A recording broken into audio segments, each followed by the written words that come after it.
And it works. Amazing.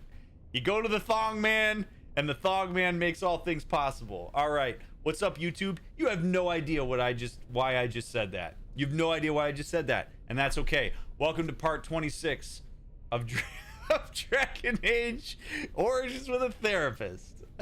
It's great to have you here. We're going to run the gauntlet. Let me tell you, I've been running the gauntlet all day today. And Thong Man hath brought us to the gates of the gauntlet, and I'm ready to go. All right? Leave a thumbs up on the video. Follow me and all the links in the description. Leave a comment. All right? See, if you want to know what I'm referring to, you got to hang out with us on Twitch. 9:30 p.m. Pacific time. All right? Come hang out with us sometime. And you could be in on the insider joke that's happening over on Twitch. All right? YouTube, you know, I love you guys. I love that you watch these videos, but you didn't get to see Thong Man that made all this possible. Through him, all things are possible. Capital H, capital T, capital H, O-N, capital G, M-A-N. All right, let's play. Thanks for being here.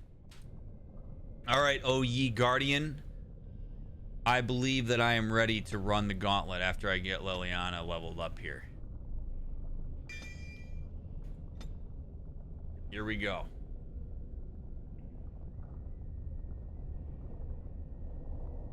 I see you have returned. Do you still seek the ashes? The gauntlet awaits. Just open the damn door. No, I am ready, Guardian. I'll be respectful. I don't have any reason to be an asshole. I can follow some of the decorum here. I'm ready, Guardian. Before you go, there is something I must ask. I see that the path that led you here was not easy.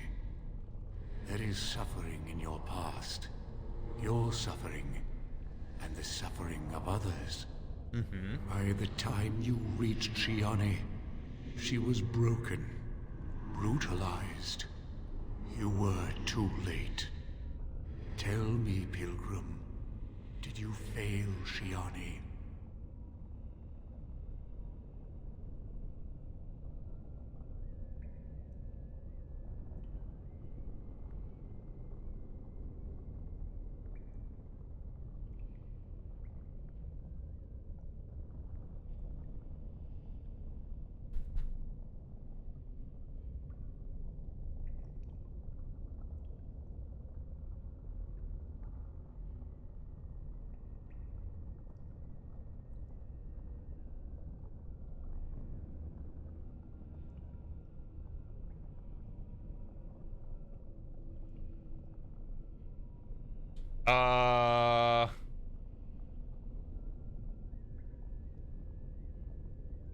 Wow.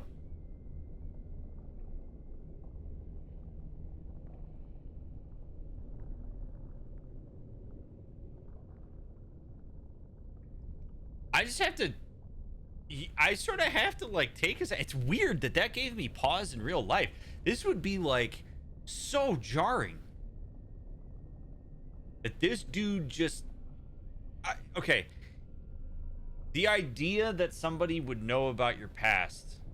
First of all, this guy sounds like Duncan, but like, that's beside the point. All right. I don't know if this guy is just like a vision of something. He sounds like Duncan. Yeah. Lucky guess. Yeah.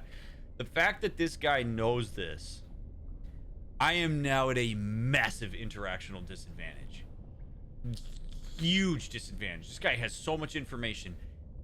Did you fail Shiani? Is a loaded question. Because either this guy knows that I have potentially conceptualized failure and success as being part of what happened, or he's injecting the idea that failure may actually be a judgment that we could place on it. Like, he gets a lot of information from how I answer this. I don't really understand why he's asking it.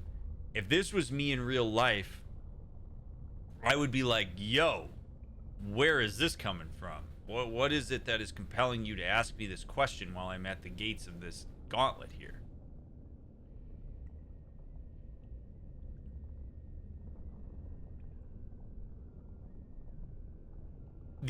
So, okay. And it's crazy because, like, this guy is so human in the way that he asked that question. I'm very much in agreement with you, Scott. He's very human in the way that he asked this question, because to blame me is to divert accountability from where it's supposed to be. Shiani doesn't get raped if Vaughn doesn't rape her. Okay? Like, we have to be very clear here. Shiani does not get raped, does not get brutalized, whatever word you want to use, unless Vaughn makes that happen.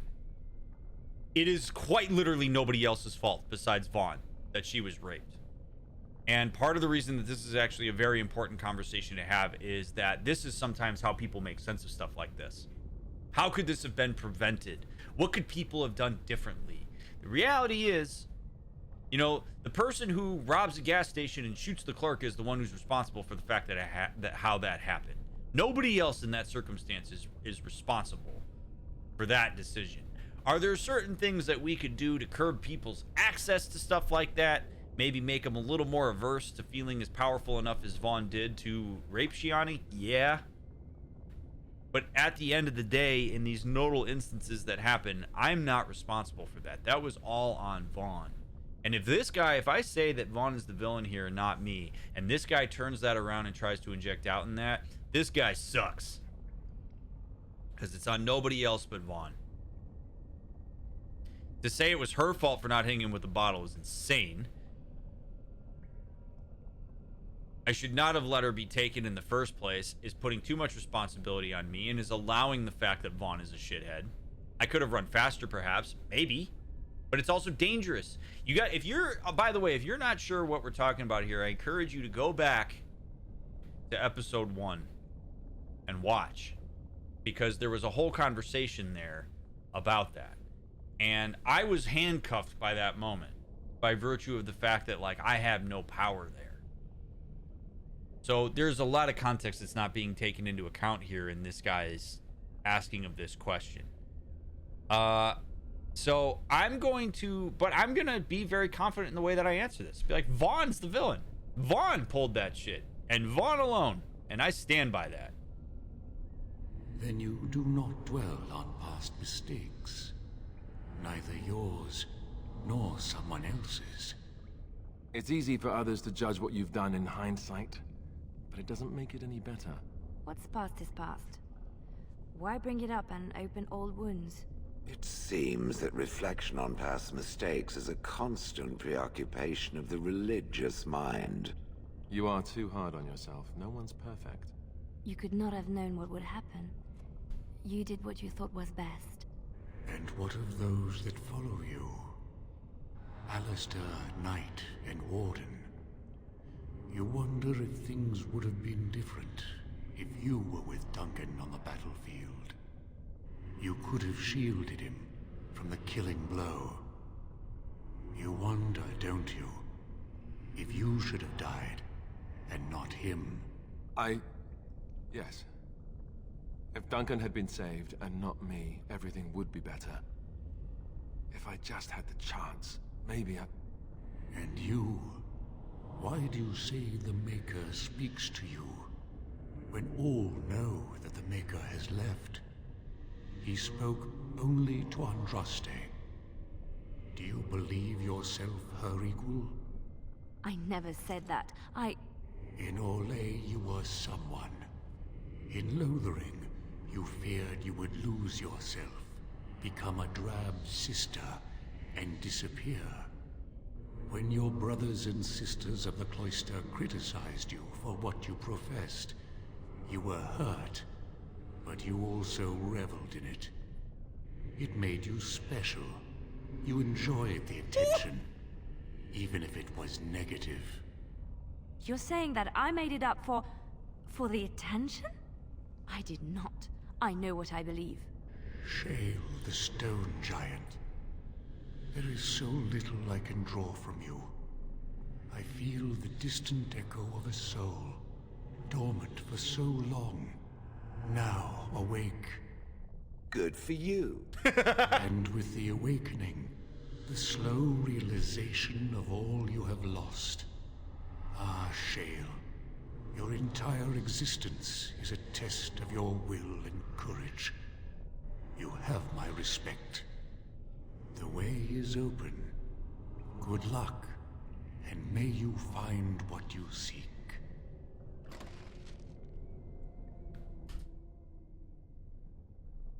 Whew. Now, I am a bit intrigued by a lot of stuff that happened here, as I'm sure many of you are. The thing that stands out to me, process-wise, take out the content of the conversation that he just had with all of us. He went hard on Liliana. Like, with me, he was like, all right. Like, he put a little bit of judgment in there, and then I gave him my answer, and then he's like, all right, cool, so you don't dwell. Moving on. Alistair, you think that you should have died instead of Duncan. Alistair starts talking, he's like, yeah, okay, cool, we're good. He moves to Liliana, and he just rips Liliana. Rips her. And then Shale, he's like, I got a lot of respect for you. You're cool.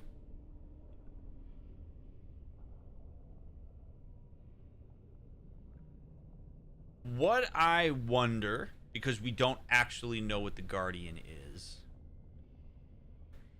I wonder if the Guardian himself is perhaps a personified projection. And I'm going to try to explain this as best I can without going too far off the rails. And I do have to bring game design into this for a second, because there's no possible way that BioWare could anticipate the judgment that I have over what it is that happened in episode 1. So BioWare is at a bit of a disadvantage in terms of how they program the Guardian to interact with me. So I say to him, hey, it's Vaughn, it ain't me. And he goes, all right, cool. And he moves on. There's not a lot there. So I'm going to focus more on Alistair, Liliana, Shale. Alistair, I think, has spent a lot of time wondering in hindsight what he could have done differently. We have talked about that through the playthrough in terms of Alistair being somebody who, interestingly enough, tends to take the role of follower, but believes with hindsight knowledge that he could have had the leadership capability to take over a situation in a way that could have saved Duncan. And what's interesting to me about that is it actually makes me wonder if part of Alistair's aversion to leadership is because of how hard he dwells on the consequences of decisions that are made. He dwells really hard on decisions that were made that he didn't even have any impact on. So if Alistair had made a call that led to Duncan's demise, I think it probably would destroy him, because he would eat himself alive from the inside out. So the projection he sees in the Guardian there, I think, is the Guardian just sort of reflecting on that as being a reality. Like, the Guardian took what Alistair said and basically took it de facto as is. And so what I think that potentially means for Alistair is that he thinks that everybody agrees with him. That everybody else believes that Alistair could have stopped Duncan from dying. And that it is true, what he is believing. That there is no doubt in it. That there is really no self-reflection beyond the fact that here is what I believe, and everybody else must also believe that. Including me, including Liliana, including Shale, including anybody else that's come across him and knows what it is that happened. So, boom. Guardian moves on. Now, Liliana is the fascinating one to me, because Liliana knows whether or not what she saw, whether it was the Maker coming to her in a dream or not. Liliana, at the end of the day, there's a voice inside all of us that knows the actual truth if we are making something up. And so I think the Guardian for Liliana represents that doubt, represents the acknowledgement that perhaps the strong conviction she has on her prime directive may in fact be something that she in part manufactured. She may believe it now, but maybe she knows in the back of her mind that there is more to it than just the Maker showed up in a dream. And so her projection of the Guardian is one who acknowledges that doubt, who digs in, who is judgmental of it, which makes me wonder if perhaps Liliana, despite coming off as very steadfast in her faith, if her steadfastness in her beliefs and her faith is an overcompensation for a general insecurity about how it is she garners attention in the world at large. So what we see in that Guardian is a personification of that, of you're not quite as strong in this as you think you are. And that is Liliana's understand, sort of like her metacognition about herself and who she is and why it is that she does what she does. And so I think that's why we saw more judgment from the Guardian around that. Shale getting the response that she got from the Guardian being very limited, I think makes a lot of sense in the context of the fact that Shale quite literally is disconnected from who she was prior to being a golem. And so we wouldn't really get a lot of judgment or projection from Shale because there's not really much to project. Shale is very matter of fact about what it is that happened. Shale she kind of takes ownership of the fact that she doesn't remember a lot. She doesn't seem to be particularly bothered by it. Rather, she seems to be more intrigued about the world that she lives in now and engages with people out of curiosity, albeit a bit sassy at times. And so there's not really a lot to work with that. And so Shale, having maybe a stronger self-image than most of the people that we've come across in Dragon Age, has a projection in the Guardian that confirms that by essentially saying, you're very strong and I admire that. That's how I choose to read it. I can just imagine now there are going to be comments that are like, yeah, but DrMick in Dragon Age 2 and whatever the fuck. It's just an interpretation. I'm not claiming this to be perfectly true. I'm not claiming this to be the case. This is just how I read this. If we're going to look at that Guardian as being something that perhaps is a projection, I think the way that that projection shows up makes some sense. And all projection is, for those of you who still maybe have a hard time wrapping your head around it, which is totally okay, because projection is a very hard concept to fully grasp. Projection is basically whatever sorts of judgments and perceptions that you have about yourself, about others, about situations and whatnot. We assume that other people share those assumptions, and we interact with them as if that is the case. It's easier to interact with that when we load it into somebody else. So that Guardian, being the gatekeeper of this gauntlet, is essentially the personification of those assumptions, that metacognition that everybody has. Alistair's being, what you're saying is absolutely true. Liliana's being, there's probably more there, and maybe you're not doing it the right way, and there's some doubt and there's some insecurity. Shale's being, there's not really much judgment to make. It is what it is. And ours being impossible for the Dragon Age authors to be able to dig into, because every single person who plays this is going to have a different perception on the relative origin story that they had. So I know I just spent a whole bunch of time on that, but that was a very cool scene. It's very, very neat to see that come out and to see the way that everybody interacted with the Guardian. But I really believe, like, if I'm gonna try to take something away from that, I really believe that that's what that is. That is the Guardian representing the various judgments and self-perceptions and projections that people have in our party about some of the things that have happened in their past.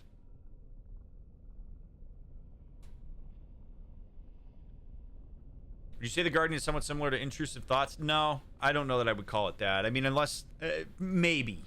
If certain judgments are intrusive to you, maybe. But I don't know that I would go there necessarily. A lot of this is giving me memories of internal family systems chats we had a while back. Do you think there could be, that we could read the Guardian as attempting to, like, awaken exiles? I wouldn't call it awakening exiles necessarily. I think it's maybe a challenge to the managers, if we're going to use an IFS perspective on that. But really, really interesting stuff. I really like that. That was cool.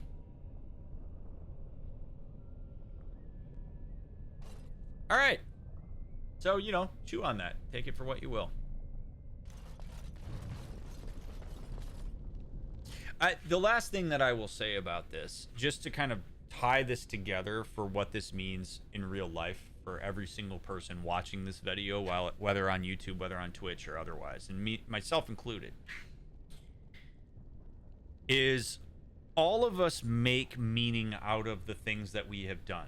We cast judgment, we placate bias on all of the memories and all of the events that we have in our life. It's just part of what it is to be a human, be able to create symbolic representation of things. The reality is that not a single person on this earth has a full understanding and knowledge of everything that's happened to you and the meaning that you've made of it. Our brain is very limited in its capacity for understanding that and taking that into context. And so what it does to try to mitigate risk and to try to understand various interactional situations is it projects. It makes the assumption that everybody around you feels, thinks the exact same thing or close to it that you do. Because either it doesn't want to consider that there are other ways to frame it, or it doesn't know how to frame it in other ways.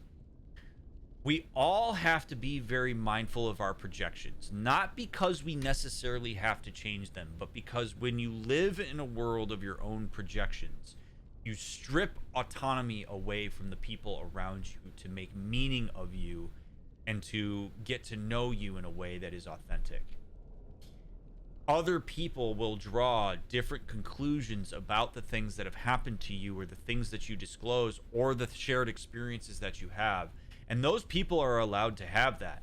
It may not hit the mark in the same way that your own perception does, because nobody can understand what your perceptions is. No matter how hard you try to describe it, no matter how detailed you get, nobody actually lived the experience that you did.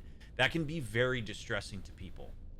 But the cool thing about it is you are able to make whatever meaning you want to make of it, and you're also able to see that there is a diverse way that we can look at some of the things that happen to us. And sometimes we learn about that diversity through the interactions we have with other people. So when we talk about projection in a therapeutic context, what we're always trying to help people understand is that we need to take ownership of our projections so that we understand the way that we bias ourselves and the ways that we attempt to bias other people in the interactions that we have in them. And then we can make more informed decisions about how we want to interact with people as a result. So take that for what it's worth. It's a very hard concept to grasp, but it is one that is very cool when we start to get into the nitty-gritty of it. All right, now let's move to the gauntlet. Let's see what it has in store for us. I'm excited. I wonder if this is going to be like a gauntlet of the mind rather than a bunch of battles. And honestly, I hope it is, because that will be very cool. Brona. Echoes from a shadow realm, whispers of things yet to come. Thought's strange sister dwells in night, is swept away by dawning light. Of what do I speak? Oh shit, could you repeat that? Echoes from a shadow realm, whispers of things yet to come. Thought's strange sister dwells in night, is swept away by dawning light. Dreams. Of what do I speak? A dream came upon me as my daughter slumbered beneath my heart. It told of her life, and of her betrayal and death. I am sorrow and regret. I am a mother weeping bitter tears for a daughter she could not save. Damn.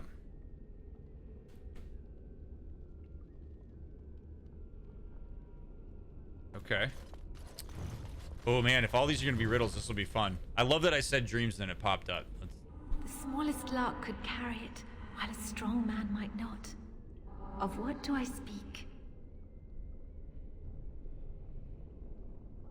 A tune. Yes, I was Andraste's dearest friend in childhood, and always we would sing. She celebrated the beauty of life, and all who heard her would be filled with joy.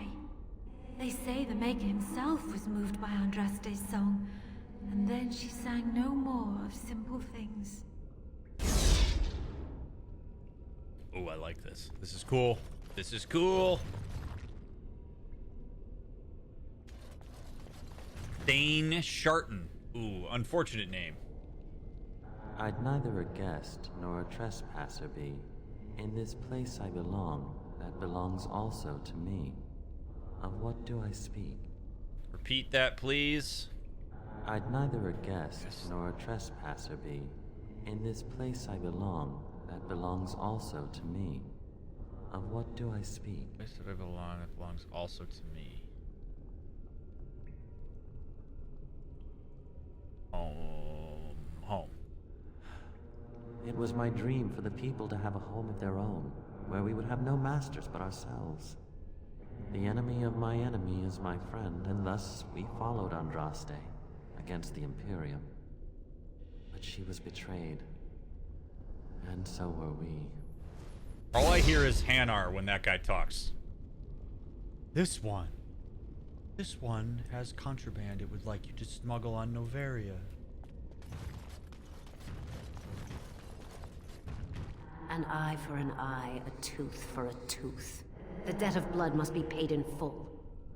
Of what do I Revenge. speak? Or vengeance, yep. Yes, my husband Hissarion would have chosen a quick death for Andraste.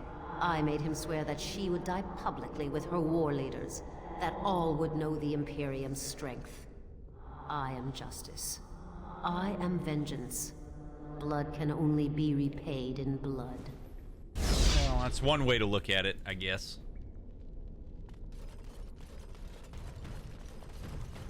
General Mafarath comes from Skyrim. Greetings from Skyrim. A poison of the soul, passion's cruel counterpart. From love she grows, till love lies slain. Of what do I speak?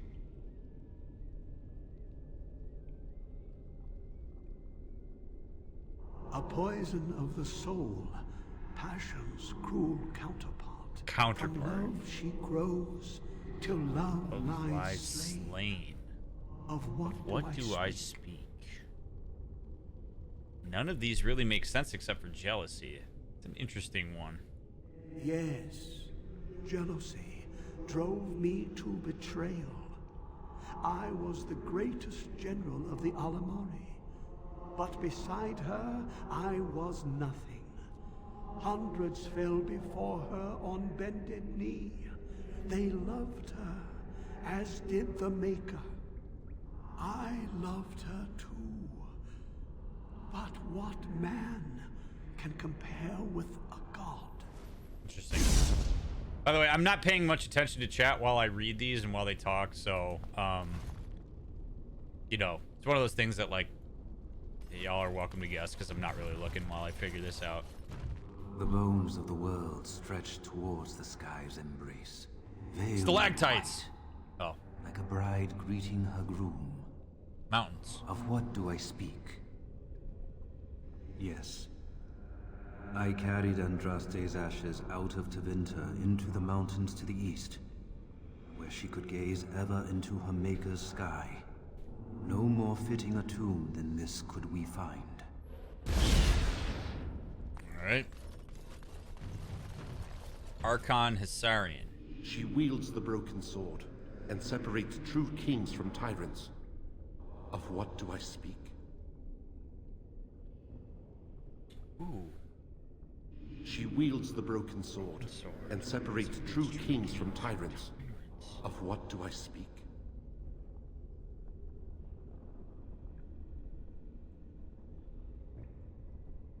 One more time. She wields the broken sword and separates true kings from tyrants. Of what do I speak? Mercy. Yes, I could not bear the sight of Andraste's suffering, and mercy bade me end her life. I am the penitent sinner, who shows compassion as he hopes compassion will be shown to him. What would have been really cool here, and I realized that it would have probably frustrated the shit out of a lot of people, is if BioWare didn't give you options and you had to type it in. And they had like the word and then like 4 synonyms for it. And then they had like a give up. Like after you type in like 20 words that don't work or whatever, you can like, then they give you some options. But it would be really cool if it had that option. It'd be really, really, really neat. Because that one would have been hard. That one would have been really, really hard.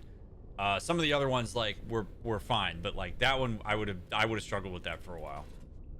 That would be cool. All right, Disciple Cathair. No man has seen it, but all men know it. Lighter than air, sharper than any sword. Comes from nothing, but will fell the strongest arms. Death. Of what do I speak? Oh, it's not there. Ooh, probably hunger, but let me hear it again. No man has seen it, It's but definitely all hunger. men know Yeah. it. Lighter than air, sharper Sharp hunger. than any sword. Comes from nothing, but will fell the strongest armies. Definitely hunger. Of what do I speak? Yes, hunger was the weapon used against the wicked men of the Tiventer Imperium. The Maker kindled the sun's flame, scorching the land.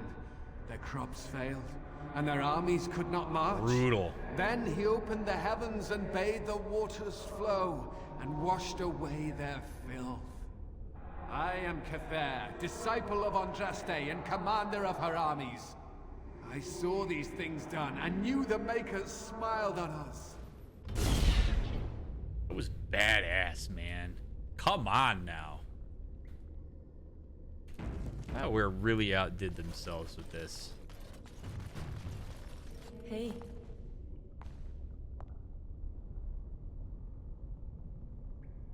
Hello.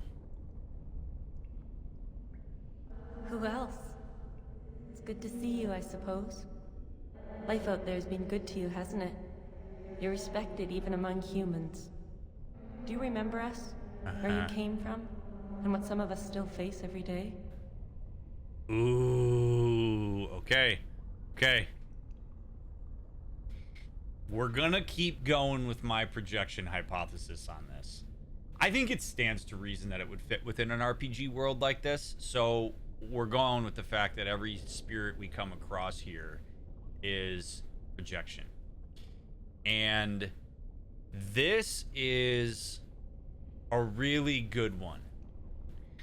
Because sometimes when people get very disconnected from their origin, no pun intended given the game we're playing, they lose sight of that context and the drive to get out and the just general empathy that they may have for that group. Sometimes for the better and sometimes for the worse. And communities often will try to hold people in them because the fracturing of communities, particularly communities of less privilege, is a death sentence. We talked a lot about this in Grand Theft Auto 5 with Franklin and leaving his neighborhood. So this may sound familiar.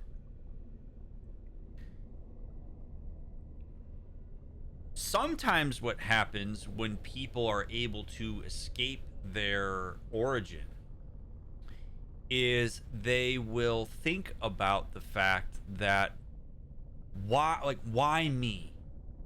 It's been termed survivor's guilt. You may have heard that term before. I don't know that it fully fits here, and it's important to remember that guilt is a narrative. It is not an emotional experience. Guilt is a set of judgments that we make, basically, that we should have done differently. So when we start getting into this as a possible projection, there's a chance that what this does is this is getting into our mind, where I'm asking myself, have I lost my way? With all of the respect that I now get from people by virtue of being a Grey Warden, with people overlooking my pointy elf ears, and starting to get the benefit of the doubt, which is an experience that I never had while I was growing up. Is that a bad thing? Does that alienate me from the people that I knew when I was growing up? Not necessarily. Does it mean that it's something that I might like all of the elves that I grew up with to experience? Yes. And then it turns to behavior. Am I doing everything that I need to do to raise up the people that came from the same relative privilege and marginalization that I did? Am I doing my part? And I have to wonder if while we're going through the world, if my character is wondering that. We're doing stuff for the greater good, but whose war are we actually fighting? Right? We saw with the dwarves. This is not the dwarves' war. Topside is not the dwarves' war. The dwarves worry when they come back, right? Whose war am I fighting? Am I fighting the humans? Because the humans stand to lose the most? It's hard to know, right? So this would be sort of a manifestation of like, have I forgotten where I come from? Am I going in the right direction? This is a personification of some of the doubt that I might experience, given the fact that I am in the driver's seat making so many decisions on a day-by-day basis as a Grey Warden and as the leader of this party. So the important thing for me to remember is that this is not actually Shiani. This is my internalized object of Shiani. This is my assumption that Shiani would likely come to me and guilt trip me or ask difficult questions. We don't know that Shiani would actually do this. This is what my oversimplified, not quite as contextually loaded version of Shiani would say to me. Which is another very important point, that a lot of us, we carry internalized objects of people and we make certain assumptions about what they would or would not say to us. And sometimes we will actually devote more energy to that instead of what a person actually says to us. But in this instance, she's a figure of our imagination, or she's a ghost. She is a projection of ours, which means that she is oversimplified. Which means that this is not a conversation with Shiani. This is a conversation with myself. Not Shiani, myself. So this is a gut check as it relates to how am I now using some of the increased resources and privilege that I have as a Grey Warden who's leading a charge against the Darkspawn. I wish I could free you all. I wish all of you could experience what I've experienced since leaving the alienage. Really? Thank you, but that will take time. More time than you can spare. You don't even feel much anymore when you remember it, do you? You've moved on, past the horror of that night. I envy you. You've gone on to other things, things I can only dream of. You have a great task to complete. I want you to take this. I think you should have it. Seeing you now gives me hope. For all of us. This is cool. This is so cool.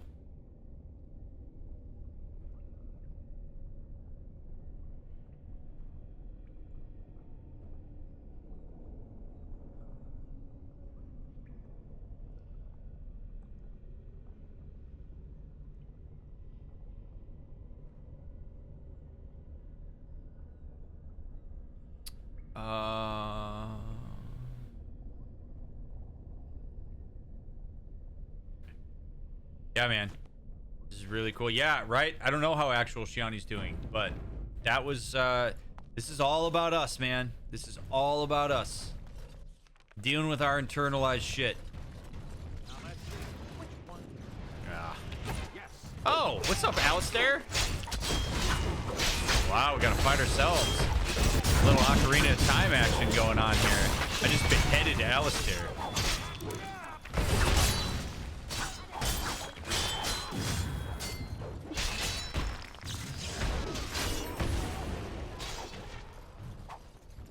And myself. Oh my goodness. And Liliana, who uses a bow apparently here.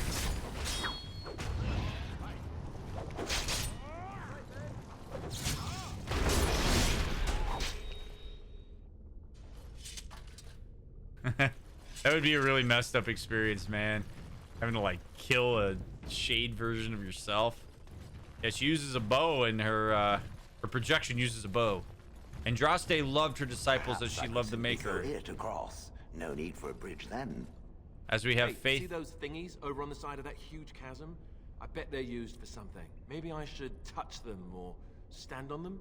Alistair, normal people tend to avoid strange-looking sections of floor thingies, as you say. They tend to be traps. You don't really think they're traps, do you?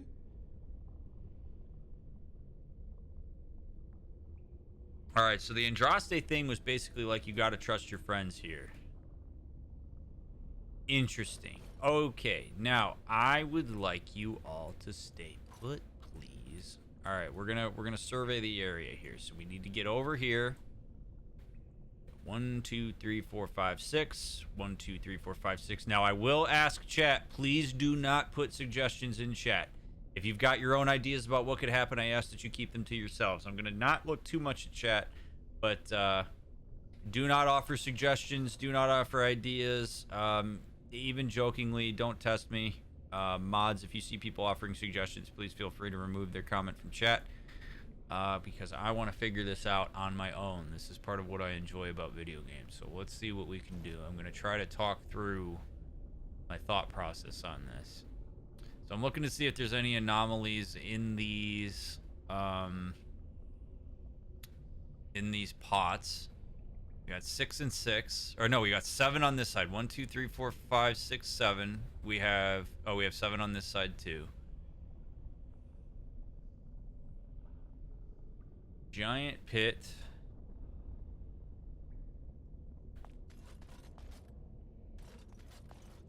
Are they going to follow me? They are not. Okay, this is cool. So they are going to be autonomous.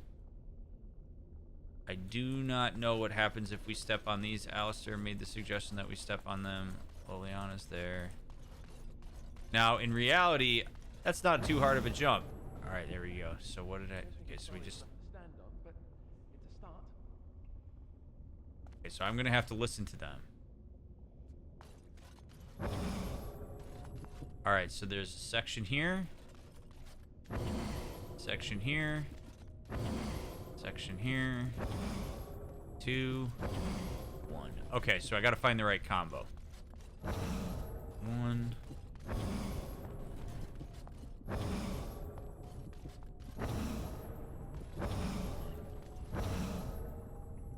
Okay. So...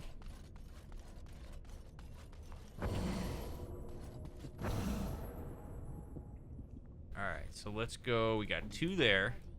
Now I'm curious because it's... So I'm guessing what's going to happen here is we're going to have to have these be solidified in some way.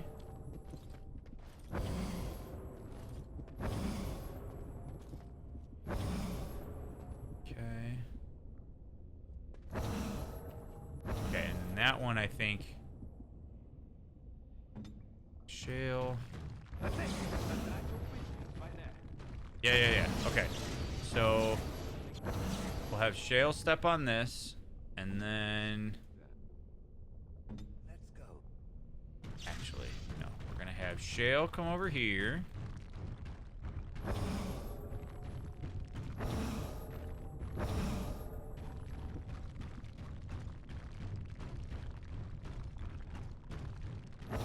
One, 2, 3. Okay. Shale light this one up. And then we'll have Alistair go and stand on this plate.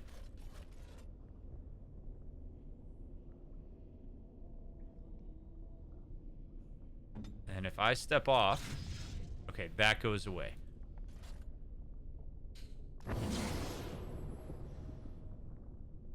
So I am now wondering if perhaps... If Shale steps off the plate...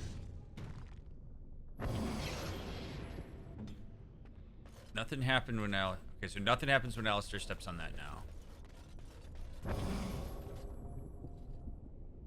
What? Okay. Now, can Alistair walk on this? He can. Now, does he fall down in the pit if one of us moves off of that?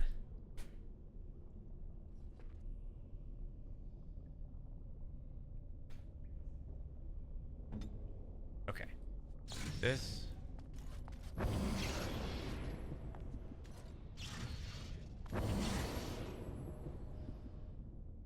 What now?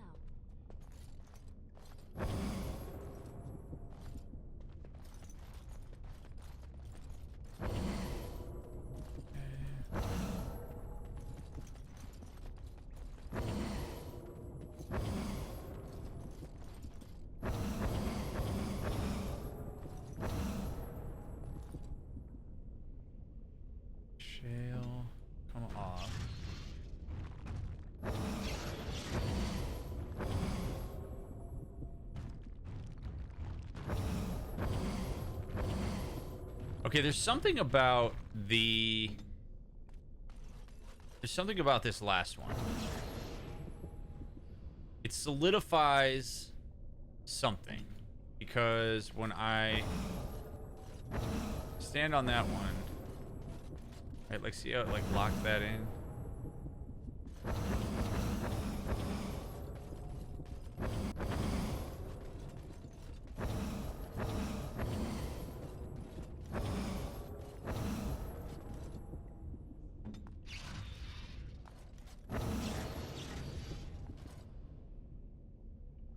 Shale's not standing on anything. Let's get Liliana off. Okay.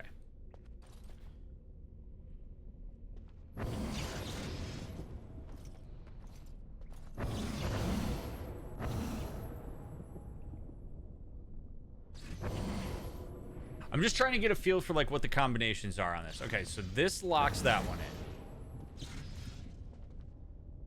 All right, everybody off your plate. Alistair, off your plate, buddy. Okay. So. Here I am.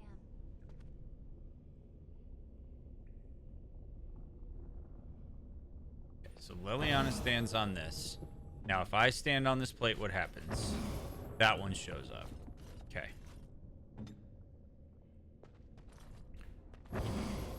Liliana stands on that one. If I stand on this one, same thing? Yes. Okay. Okay, so that locked that one in, plus added this one. Share. Oh. Okay. So locked in, plus that one. Alistair.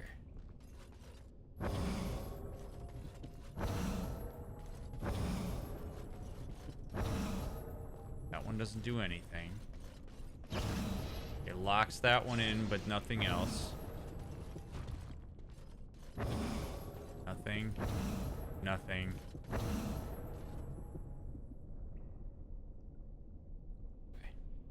So I got Liliana, me, and Alistair on, which is not gonna be good because Shale would need to put on, because that, yeah. Okay, so there's nothing.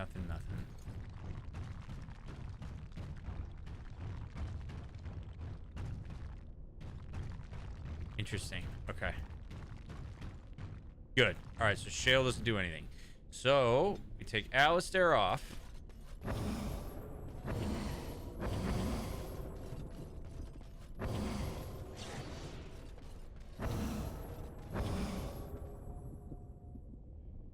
Okay. Liliana, step off. That one goes. All right, so what I'm gonna need to do is, okay, so here's what my thought process is. So basically I'm gonna need to walk a person across essentially like one at a time. So I have to get the first two lit up, and then the second two lit up, and then the last two lit up. So the combination is going to be really important here because Alistair is on this one, right? We have me on the back two. That's not useful right now. We need this one to be up. And I don't think there's one that... Okay, so this one lights up these two. Okay, so then Shale needs to find the one... Shale needs to light up... Like, basically needs to cross. So we need to get these first two lit up. So me...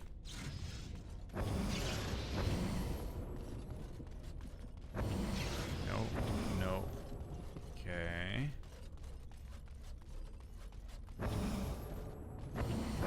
Okay, there we go. That one. All right, that one's good. So, Liliana, step off.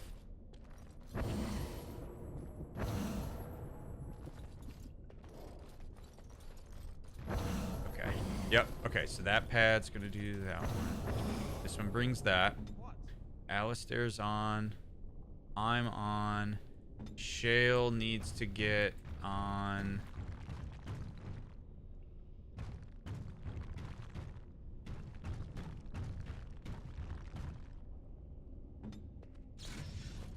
There has to be a way to light.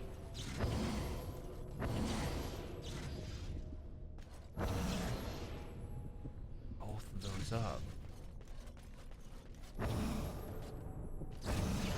There we go. Okay. Oh boy, Shale, you're first. What's up, Ecto? Thank you for the raid, buddy. All right, now here's the crazy part. So Shale's going to stand here. So then what I have to do is I'm going to have to find whatever deletes this and brings up this third one, while Shale stands on that second one. So when I step off with me, Shale's going to still be here. And then I need to bring up the... Okay, so that brings up number 3. At that point, if I move Alistair, I need Alistair to move in such a way that this stays lit and then this lights up. So Alistair can't move. So that means I'm not in the right place. So I step off. Right? I can step on this plate. And then can Liliana step off? No, because Liliana needs to be on that plate in order to lock that one in. So Liliana stays on there.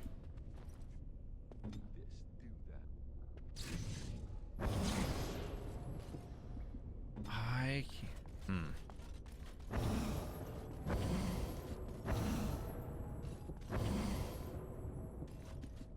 If I move there, then I move Alistair off. Ah, okay, and we're good. So then Alistair goes here. I move.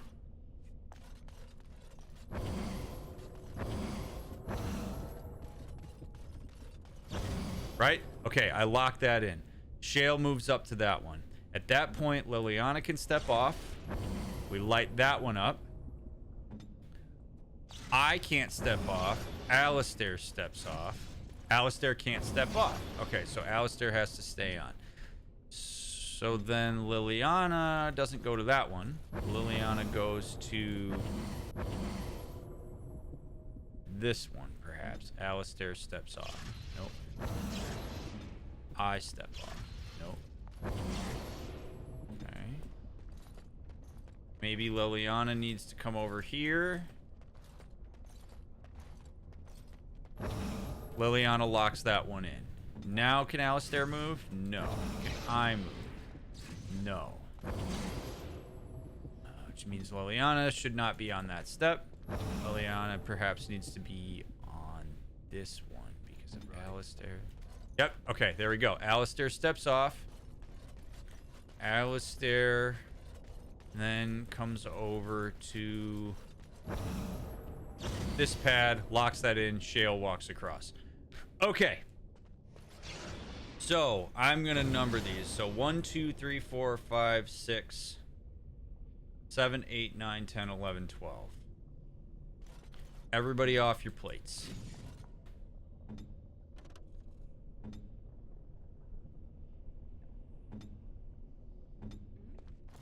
Okay. So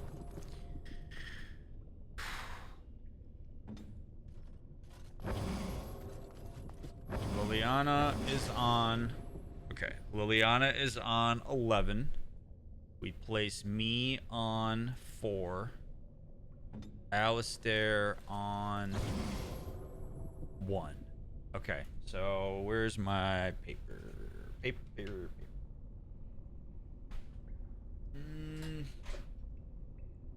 Boy. Alright, hold on.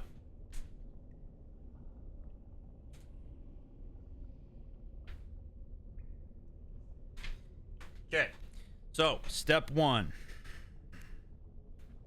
We have plates 1, 4, and 11. Okay.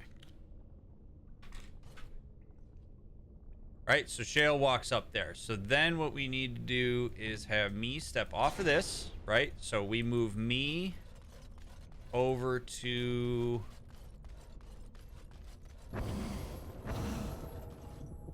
here. Alistair has to stay. Liliana steps off. Liliana goes over to...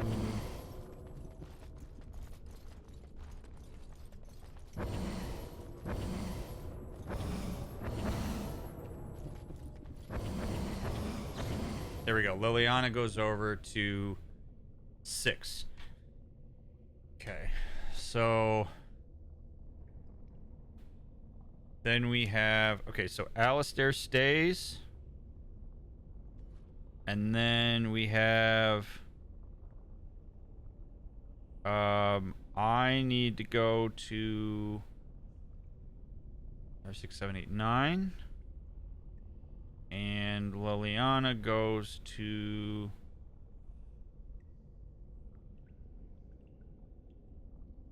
number 6.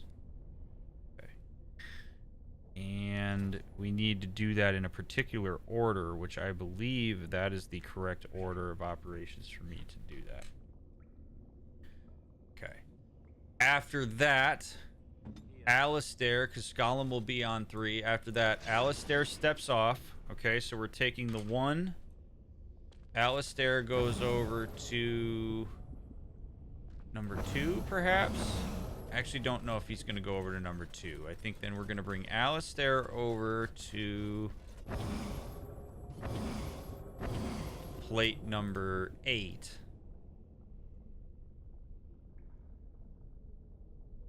I step off of 8.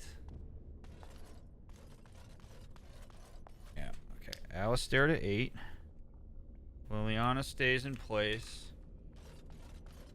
I go over to plate number 2. Okay, so Mick, Alistair, Liliana. Liliana stays at 6. Okay. Alright, let's see if this works. Let's see if I actually mapped this out properly. So we're gonna put... let's take Liliana off here. Okay, Liliana needs to go to plate number 11. Mick goes to plate number 4. Alistair goes to plate number 1.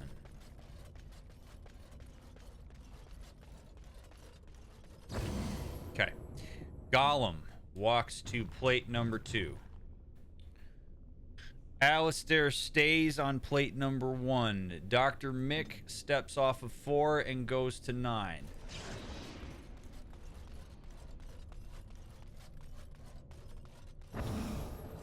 Liliana steps off and goes to 6.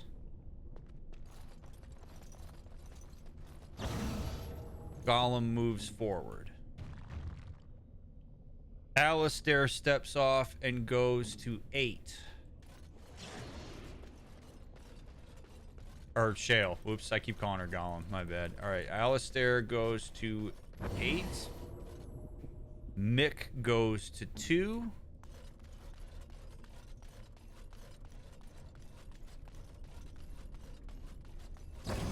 Shale crosses the bridge. Bridge appears. Can we... Let's go.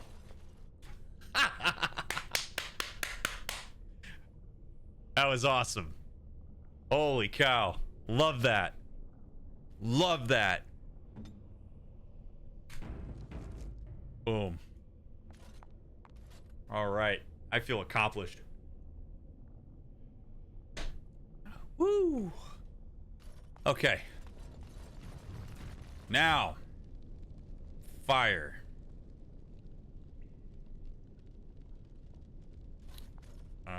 We don't see any traps or anything. Yeah, I know, Ethos, you're good. Okay. So, now we have an altar. It's the urn of sacred ashes. That's it. That's really it. How do you know? Have you seen it before? I mean, I get that there's this little big-ass line of fire here. All right, so we have a door here to the mountaintop, 2 chests, Unfortunate Adventurer. Ooh. And an altar. The altar is little more than a dusty stone slab. You can make out an inscription carved into its face. Cast off the trappings of worldly life and cloak yourself in the goodness of spirit. King and slave, lord and beggar, be born anew in the Maker's sight. Remove equipment. Cloak yourself in the goodness of spirit. King and slave, lord and beggar, be born anew in the Maker's sight.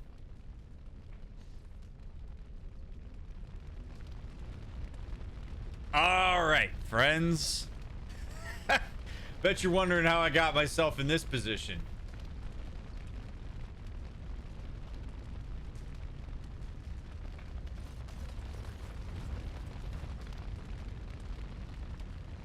Ooh, baby.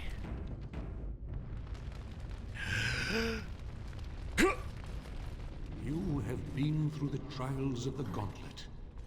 You have walked the path of Andraste, and like her, you have been cleansed. You have proven yourself worthy, Pilgrim. Approach the sacred ashes. Hell yeah. Okay. Good. Items received. I got all my items back. That's great. All right. Welcome through. We made it through the fire, friends.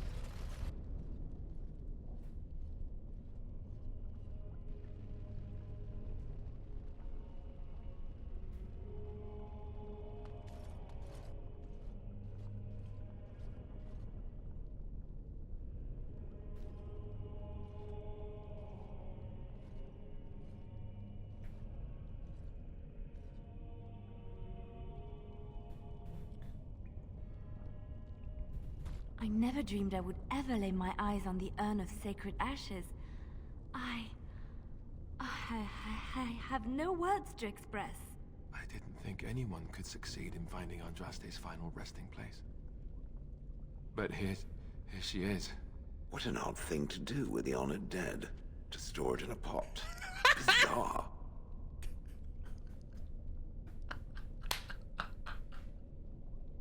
I freaking love Shale, man. Every time. She just kills it. Every time. It's so good.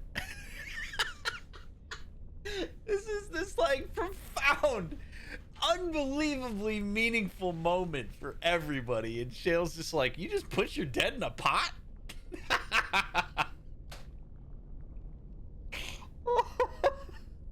Oh, God. Now, in all seriousness, this would be a wild experience, okay? Like, I know that we sort of laugh at Shale saying that, but for Liliana and Alistair in particular, this is the stuff of myth.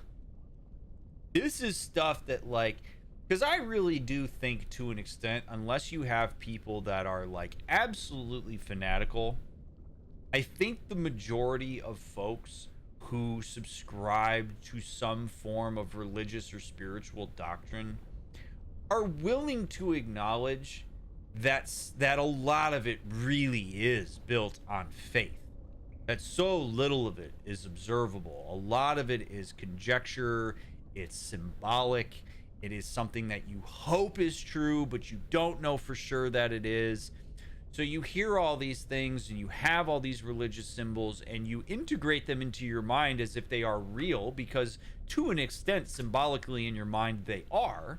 And when those symbols are shared by large groups of people, it's particularly profound. But you always know that there's a part like that you're not ever going to actually see it. It's just something you have faith in. So to actually have the ashes of Andraste partner to the maker that you worship in your midst, in front of you, would be a profoundly existential experience. This is like faith confirmation to the umpteenth degree. And if these ashes wake up Arl Eamon, whoa! You want to talk about solidifying faith? Hell, even your boy, me, might be willing to endorse the idea that perhaps there is some legitimacy to the maker in Andraste, because I have been able to observe this and actually see the effects of this. This is an incredibly profound moment.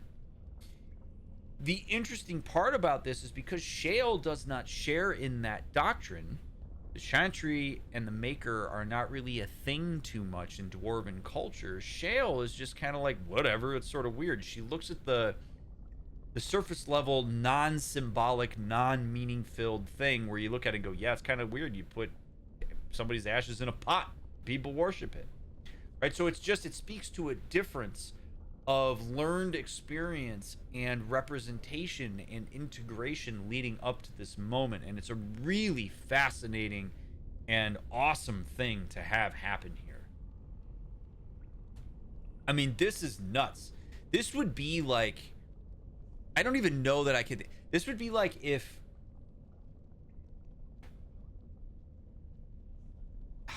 I can't even think of like an analog to this. Like, I don't know, like following like actually finding like the tomb and the shroud of Jesus Christ, like, is essentially like what this is. Yeah, exactly, Job. And that, yes, Jinx. Like, literally, that's like what this is right now. Like, whoa! And there's like carvings in there that are like Jesus was here, and like this is actually real. Like, this is wild shit. So anyway, all right, we're gonna take a pinch of the ashes. I earned it. These are the earthly remains of Andraste, prophet and bride of the Maker. You take a pinch of the ashes, you place it in a leather pouch. You then accidentally, in all of your clumsiness, knock the rest of the urn over, and it spills. The damp floor absorbs the rest of the ashes and drains it down into the crevices of the stone. Leave the urn alone.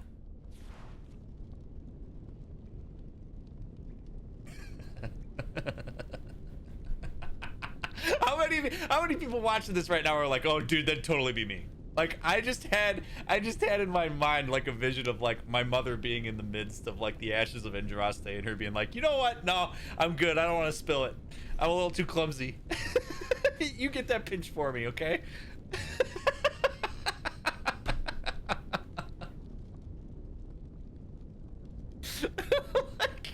like Alistair, come here, buddy. I don't trust myself not to knock this shit over. Oh, dude, can I get... Wait a minute, can I be greedy? Yes. You stand before the urn of sacred ashes, you leave it alone. Okay, you can't be greedy. All right. I was kind of hoping maybe I could be greedy. I wasn't looking at the screen, so I thought that's actually what was happening. Nice.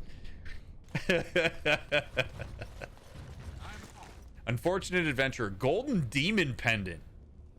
A molded pendant that looks eerily like the head of a demon hangs off this thick gold chain. Belt of the Magister Lords. Look at these like eternal flames. This is badass.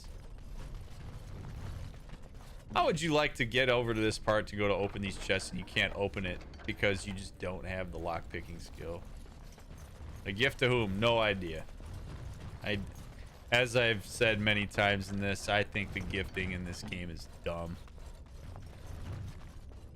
Alright, to the mountaintop. Take it all in, chat. This was solid. This was solid. We ran the gauntlet. Now, what's gonna happen with this dragon, our friend the dragon? Dude, this is nuts because we now have a pinch. Like, we could literally go to Redcliffe and sprinkle some ashes on Arl Eamon and...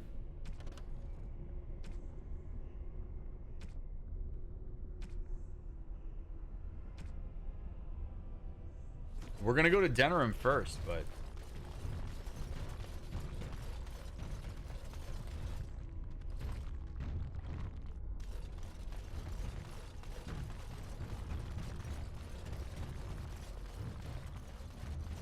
Yeah, I'm not a big fan of the shield. Dragon's kind of an anticlimax. Yeah, I don't know that I really want to fight the dragon.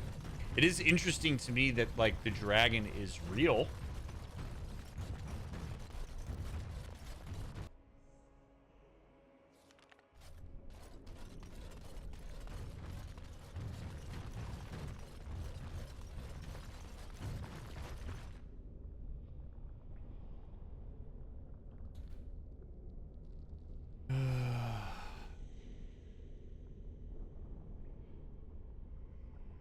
Casual, that is actually not allowed. I read like the first, do not talk about other options that are available. That constitutes spoilers for people who may want to play the game, and is generally not welcome because we don't want to know what the other options are. The run is the run. So, I will remind folks to please do not talk about other things that can happen in the game. We talk only about what happens in this run, and that is it. Thank you very much, Sadie, for cleaning that up. I appreciate it. The run is the run. We don't spoil other stuff. It ruins the immersion. You have been warned. Are we allowed to talk lore? Not unless we have come across it already. So generally, no. What's up, brother? Welcome back. You were gone for quite some time. Well, did you find it? Yes. I am not going to produce the pouch. As cool as this guy seems like he might be, I am not about to pull that leather pouch out of my pocket and show it to him. No freaking way. Hey, Dr. Mick, did you find the genie in the bottle? Yeah, here's the bottle. Nope. Nope. Sure did. I found the urn. Not telling you whether I have a pinch of ashes. What was it like, coming to the urn, I mean?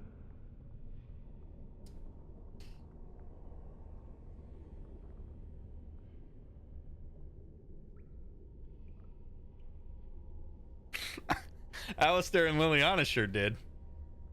I couldn't quite get there, but... Oh, you mean actually walking up to it. Oh.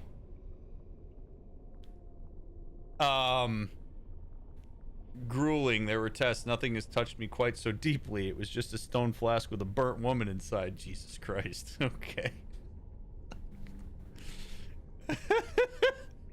It was pretty grueling. There were tests. Tests? Interesting. Very interesting. Perhaps my research will not seem so much like blasphemy to the Chantry now. We must organize an expedition. There is so much history here, it must be studied. And pilgrims should be allowed to come to the urn.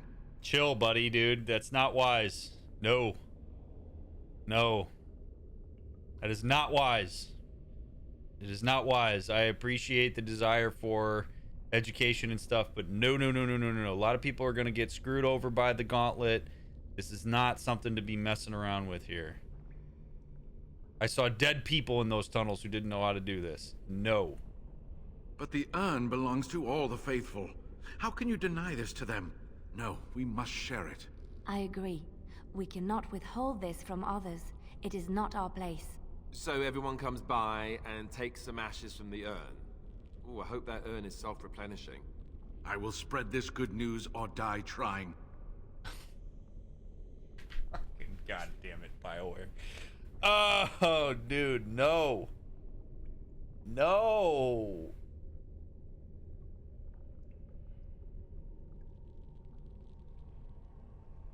Oh.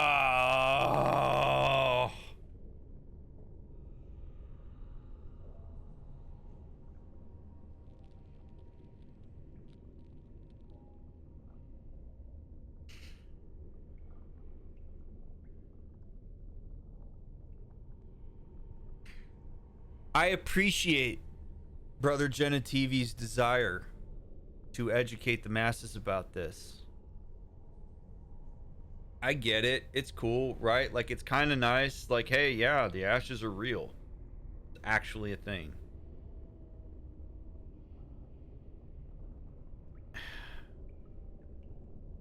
What I don't like is how...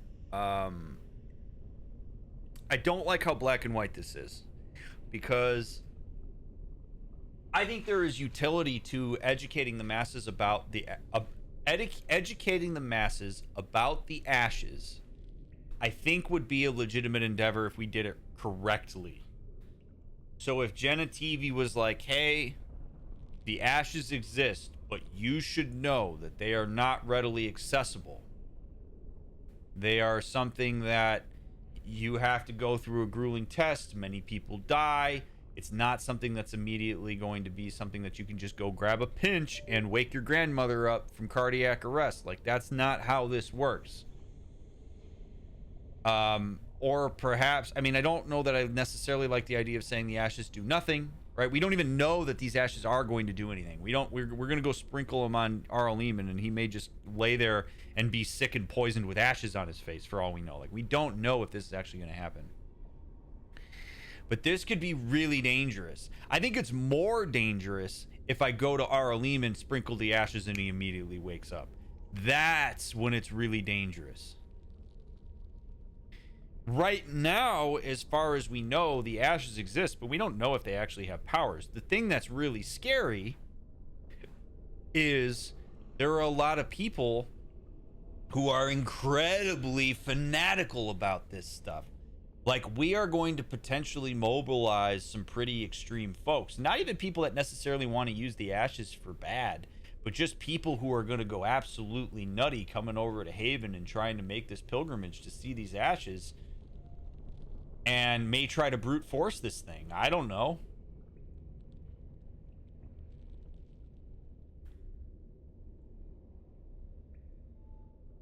It's a nightmare because we don't understand this well enough. And the thing is that, like, people trust Brother Genitivi. Brother Genitivi has cataloged so much of what we have read. And so he brings real credibility to this.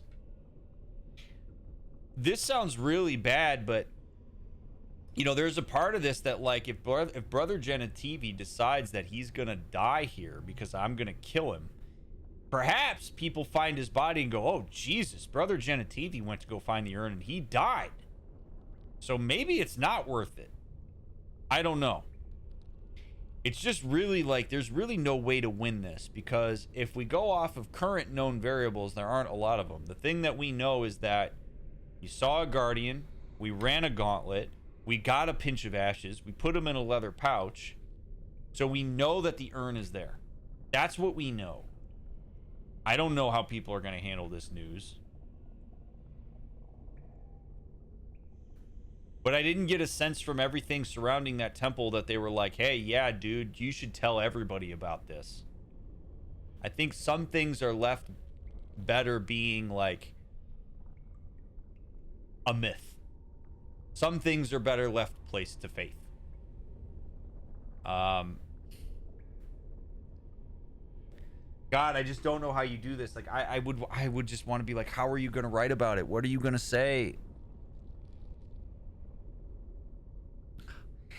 It's because it's like the only people that are even going to be able to get access to it are people that already have a shitload of privilege, who have the resources to be able to have the stuff to be able to get to Haven. Oh man,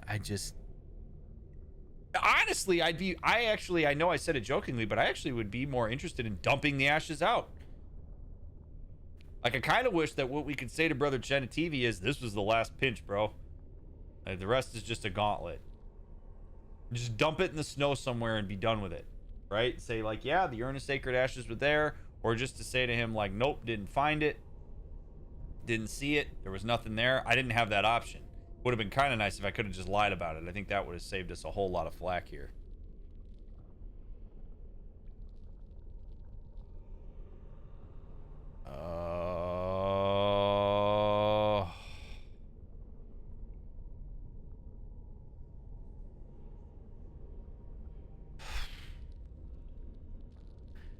I just don't.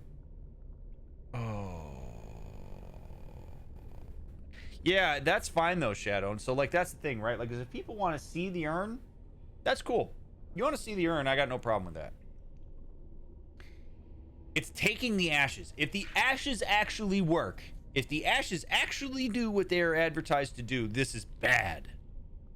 And I think what I hate about this is that I don't know. Because if I could go to Redcliffe, sprinkle this on Eamon and see what happens, it would totally inform my decision. It would totally inform it. Because if Arl Eamon wakes up, then we've got a real dangerous tool.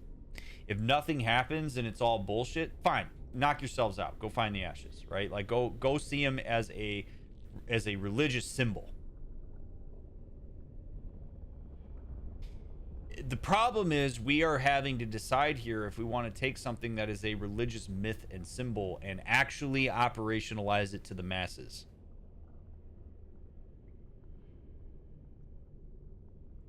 And I just don't know that my God.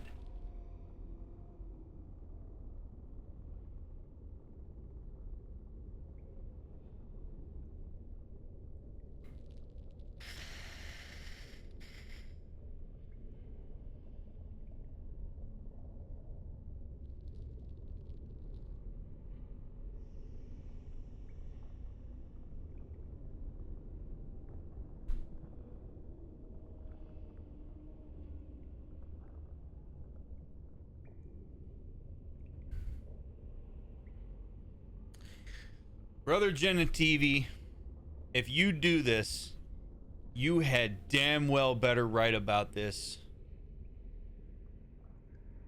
Oh, this is so hard.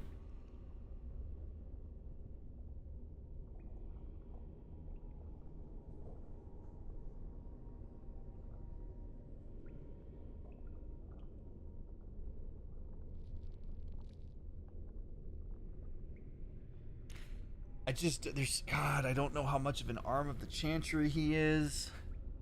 I don't know what his motive is. Oh, it was just like, dude, if you're gonna write about this, you gotta run it by me first. You gotta run it by me first. Here's the problem. Here's the other thing, chat. Here's the other thing we gotta take into account. I don't know that I can trust that word's not gonna get out that I sprinkled the ashes on Arl Eamon and he woke up, and then people are gonna know the ashes are real. Like this is the problem, right? Like, to me, it's like, if this is gonna get out, I'm a player in this because I took the ashes. So like, I could have left the ashes and gone in and been like, nah, man, it ain't there. Screw it. Let Arl Eamon die. But I'm in on this. I went and grabbed the ashes. I'm banking on me going over there and sprinkling this on his face.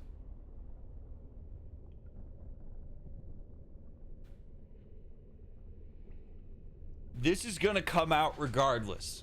So, Brother Genetivi, I am going to need you to write about this in a way that is responsible. And if something comes about that's bad, because I'm making a call on this, that you are going to do this the right way. I have no idea if these ashes work. And if this is going to calm some shit down, fine. But if something bad comes out of this, man, it's on you. I must return home. I have much to do. If you ever find yourself in Denerim, please visit me. I am not a rich man, but I have a small collection of interesting artifacts, and I do owe you a reward for coming to my rescue. I hope to see you soon, my friend. Oh, don't make me regret that, dude.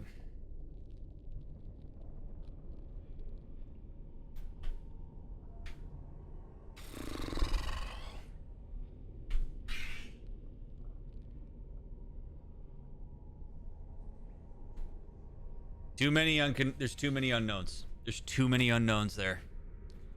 To me, if I knew that the ashes did what they say they do, and there was no gauntlet to deter people from being able to get access, because they are very well guarded. It's not like this is a tiny ass temple. I have to trust that the controls that are in place are going to hold people away from it. I don't have the knowledge that the ashes work. And I as I always talk about here, I make decisions based on as many variables that are known as I can. And I think to kill him there is to make a decision that is based off of just way too much conjecture, way too much of a lack of information. I don't know how the Chantry's going to write about it. I don't know what he's going to say. I don't know how people are going to flock to it. I don't know if people are going to believe it. There's too many cooks in the kitchen on this. So it's gonna come out, because if Arl Eamon magically awakens, then there's something to it, right? If nothing happens, nothing happens. People see the ashes as a religious symbol. So I'm not gonna just ruthlessly kill him in cold blood, because I lost Brother Genetivi. I lost somebody who has the potential to write about this in a responsible way. Like, if there's anybody who has the capacity to write about this in a responsible way and people will believe it, it's him. Like, he could write about this in a way that deters people. So I have to go with that. That is one of the tougher decisions I think that we've made in this game so far. That was ridiculously difficult. There is so much nuance on that.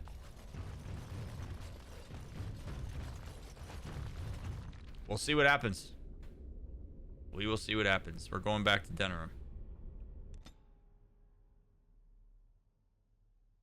Thank you for the 100 bits, Rafi. I've never seen a person this focused and involved and invested in any story in any game before, and it's delightful. I'm glad you enjoy it. Oh, man. You made it clear to him that the consequences would be on him. It would be out of your hands at this point. No, pretty much. It's going to be all about how he chooses to write about this and how he spreads it to the masses.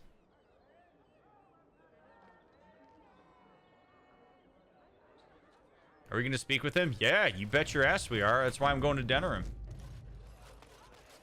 I have no plans to do that, Sheila. No, I do not intend to romance anybody in the game. All right, let's turn some of this stuff in.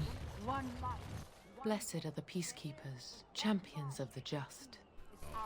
Okay, thank you for the sovereigns. I appreciate it. Nice to see you again. I found these scrolls in a Tevinter ruin. Really? Oh, pardon my incredulity. I would like to examine them in any event. Be careful with them.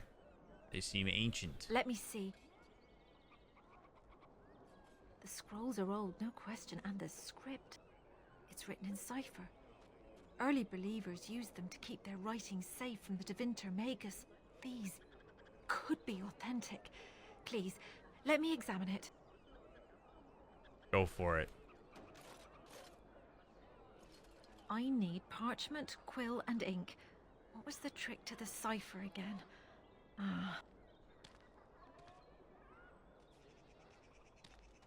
I examined your scrolls. I know a few of the early Chantry ciphers, but I'm not fully familiar with this one. The bits I have made out. This may be an account of Maferath's final days, and perhaps more. Maferath is in Andraste's husband? I know. It's remarkable. The same Maferath who betrayed our prophet and saw her burn alive in Minrath Rus. If we could get a real translation, well, it could be the find of our lifetime. Okay. Can I get a copy of that? When I finish decoding it, absolutely. But it will not be easy. It could take months. The ciphers were designed to be difficult for the Magisters to decrypt.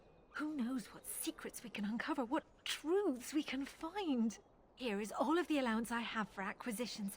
Take it and go. 1,000 blessings. Glad I could make your day. Wow, 7 gold. How about it?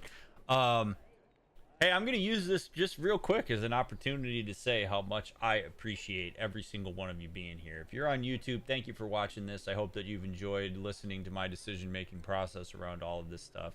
As always, I don't claim to be the arbiter of truth. I don't know if I'm right on this stuff. It's just the way that my brain works, and I assume that's why you watch this. But I really appreciate you. If you're on YouTube, if you're here on Twitch Live with me, thank you very much for your support of the channel. Those of you that support the channel financially, I appreciate that immensely. Thank you very much. I also want to say, if you happen to be new here, particularly on Twitch side, but also on YouTube, this is a spoil-free and backseat-free run of the game.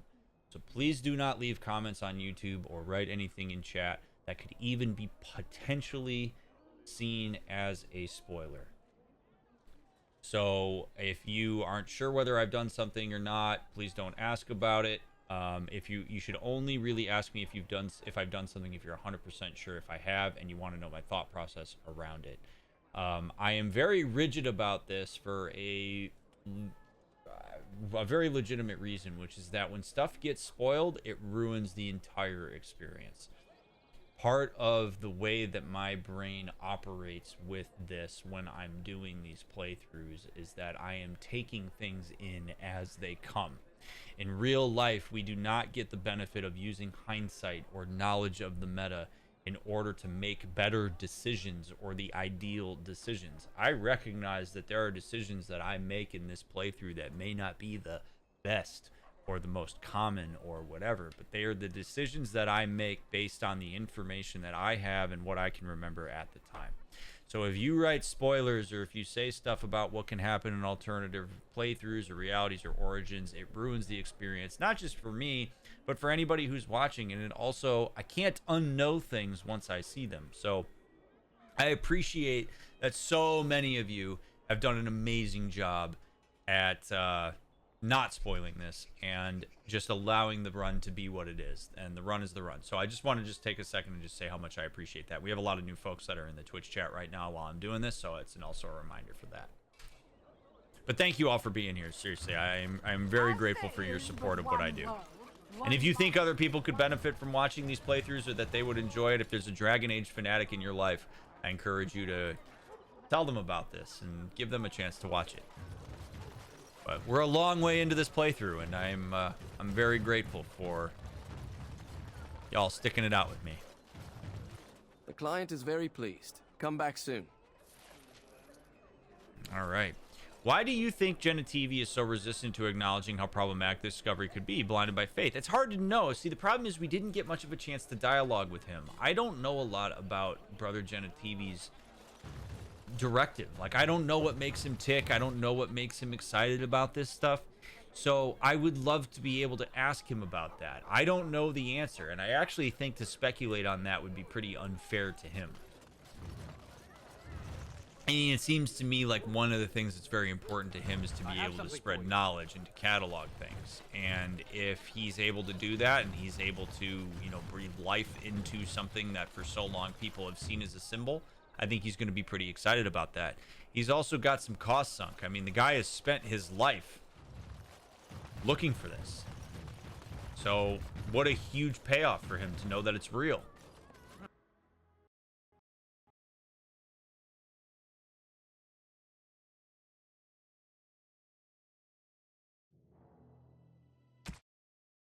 I need to sprinkle the ashes of Andraste on my goddamn computer.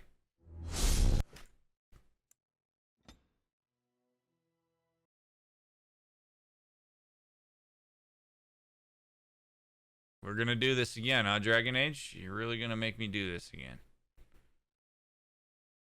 Man, and here I was thinking YouTube wasn't gonna get to see the magic sauce that goes into making this work, but y'all are gonna get to see it.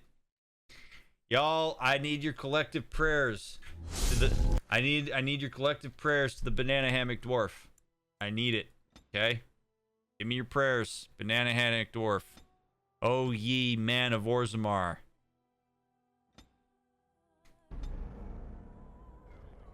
Ah, yes. There he is. Y'all didn't think you were gonna get to see him, but now you get to see him. This guy's just chilling in his skinnies. This is our maker right here.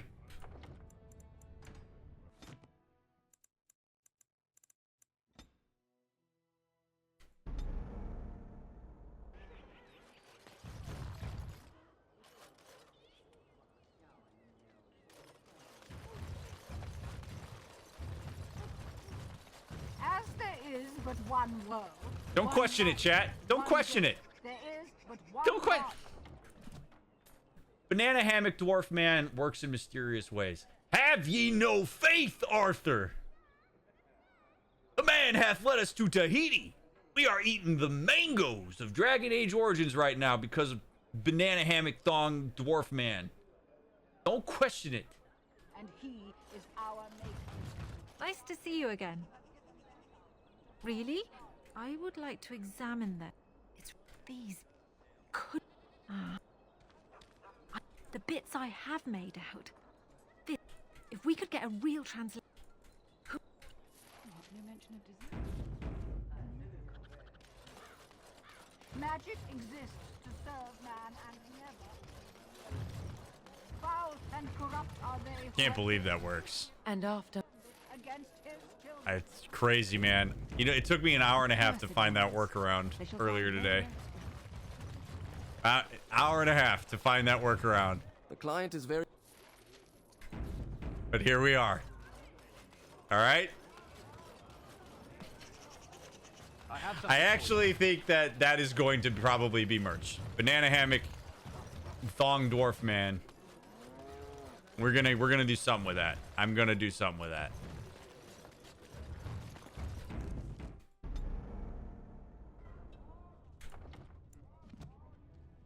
Please allow me to go into Brother Genetivi's home. Banana hammock, thong dwarf man.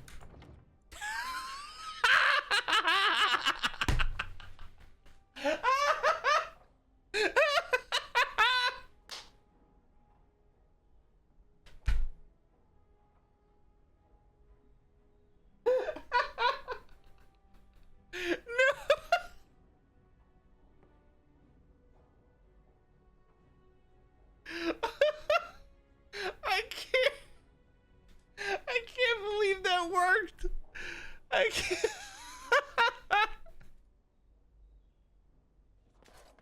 Oh my god. Okay. All right. Okay. All right.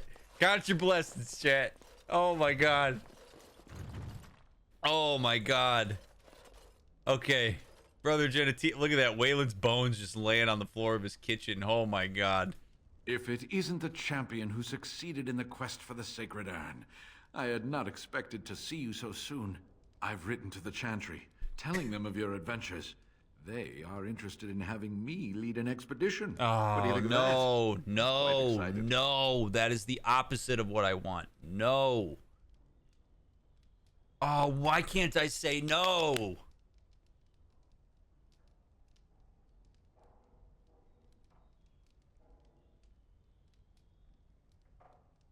I trusted you, man.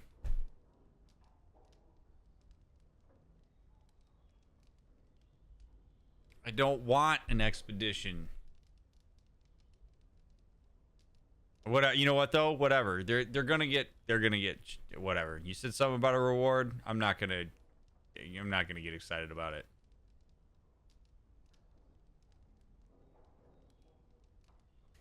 Of course, I was too overcome with glee to remember. Do forgive this old man. Here, take this reward. I want you to have it. It will certainly do more good in your hands than lying around in this dusty house, eh? And if I can ask, have you gone to see the Arl? I have heard no news. No, I have not yet. Then hurry. I pray it's not already too late. And now, if you will excuse me, I have so much to prepare for. I wish Waylon was here to see all this. He kind of is. His bones are here. His remains are here to see all this. What did he give me? Oh God, I don't even know what I gave. What did he give me?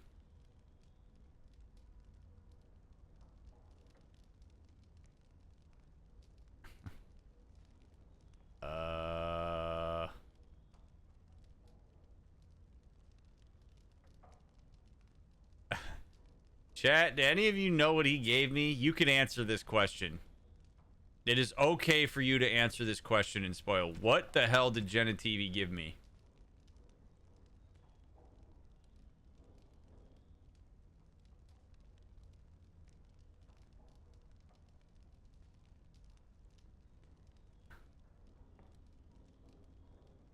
Just money? It said I got stuff though. Master Dwemer rune. Oh, there it is. Okay, +8 spell resistance. That wasn't worth it. Okay, whatever. All right, banana hammock man, get me back to Denerim. Thank you. Holy shit. Okay. You can sort things by new. Oh, all right. Well, good to know. Oh, there you go. Sort by newest. Hey, there we go. That wasn't worth it, but whatever. All right. Let's take a gandarooski here. Drake scale armor, Denerim's Market District, Master Wade. Let's go talk to Wade.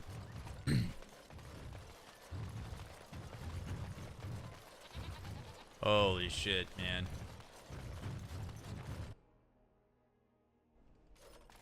Uh-oh. We are on the verge of a crash. I can just tell. You simply must let me make you that scale armor, friend. You must. Okay, I will. Welcome back. You looking for fine armor? I'm here about Drake scales. Of course. He's back, he's back. Have you reconsidered? I can make such fine armor with your scales. I'll pay 10 sovereigns extra. Make it good and quickly. How much will it cost? Will it take long to make? Are you sure you can make quality armor with this? I'll pay 10 sovereigns extra because I'm a freaking baller. Excellent. You won't regret it. Think of the possibilities, Heren. Think of it. I'm trying to stop.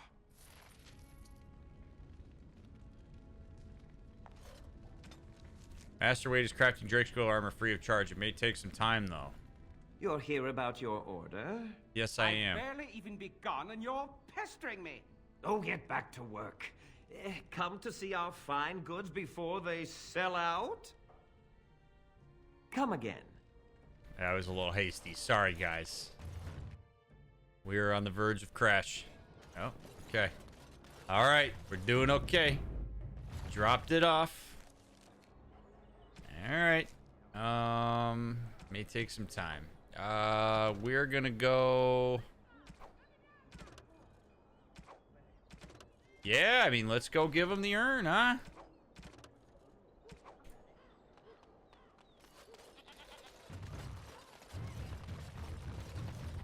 Seems the shop can't even allow to pay for the lights. That's what the 10 sovereigns was for, you know? Hooked them up a little bit.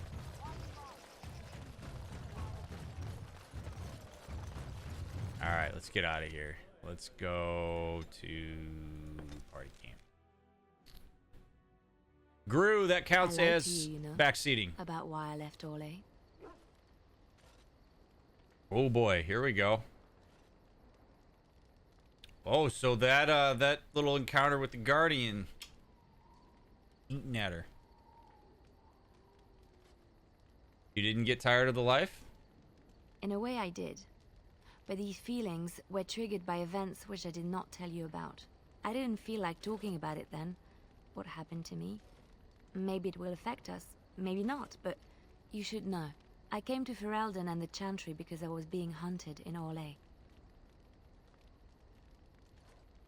What for? I was framed, betrayed by someone I thought I knew and could trust.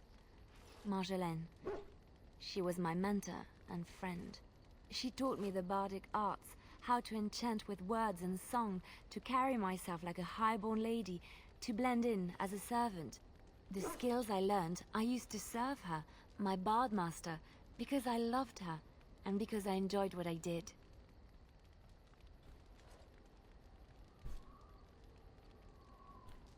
When people disclose that they lied to you, is a very important moment in interactions.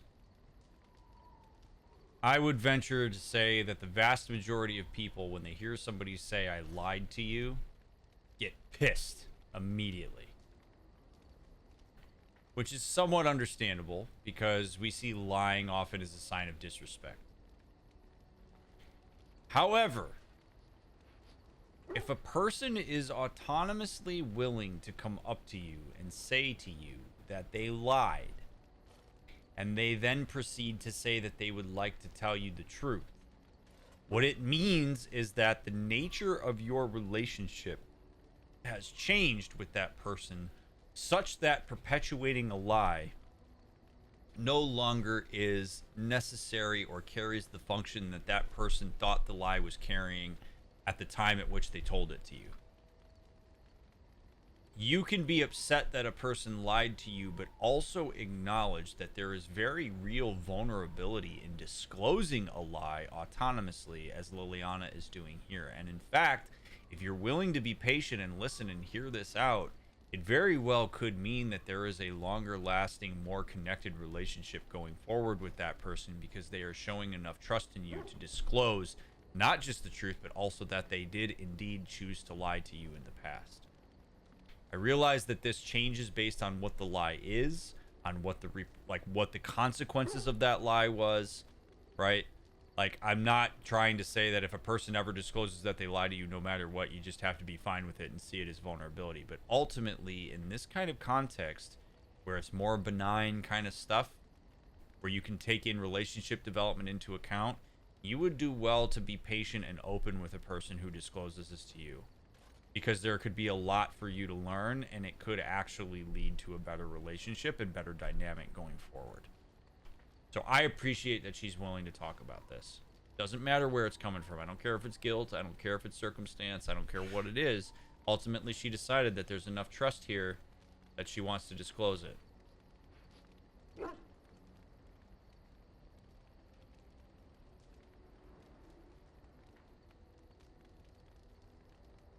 So you were dutiful, but you still got in trouble. You can say it was my fault. There was a man I was sent to kill. I was to bring Marjolaine everything he carried.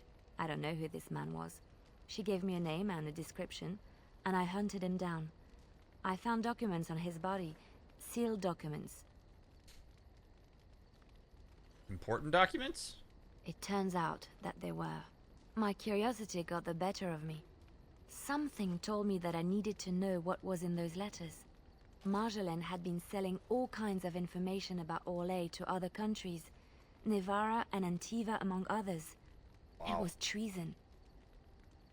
Ooh. Is this a bad thing? I considered it to be bad. My life as Bard taught me that my loyalties should be kept fluid. My concern was not that she was a traitor, but that her life would be in danger if she was caught. Orlais has been at war with so many countries. It takes a harsh view of such things, as I later discovered. Interesting. What do you mean? Remain curious. So, there is a tendency for... I know that there are going to be people watching this that this hits. There is a tendency for people to want to show that they understand by either finishing people's sentences, making assumptions, or trying to call what happened while people are telling a story. That very rarely actually garners you any kind of like positive regard. In fact, that can actually be incredibly frustrating because it doesn't allow a person to just tell the story as is. You are so much better off asking questions like, what do you mean? Can you elaborate on that? Or giving a directive such as say more, than to try to jump out ahead of it and make a guess about what happened. So like me saying, did you give the documents to somebody? She either I hit the mark and she just goes yes, or I missed the mark and she goes no, and then I now have to like deal with the fact that I was wrong and blah blah blah. So just ask curiosity questions and let people tell you the story. Ask for clarification when you need it. There's really not a lot of utility to trying to jump out in front of people and finish their sentences. Most people find it to be incredibly frustrating. What do you mean? I should have left well alone, but I didn't. I had to tell Marjolaine I feared for her life. She brushed aside my concern. She admitted her guilt, but said it was in the past. That is why the documents had to be destroyed, she said. I believed her. I kept believing up till the moment they showed me the documents, altered by her hand, to make me look the traitor. Damn. What happened then? I do evil. The Orlesian guards, they captured me. Did terrible things to make me confess and reveal my conspirators. It was a traitor's punishment I endured. And at the end of it, all that awaited me was eternity in an unmarked grave.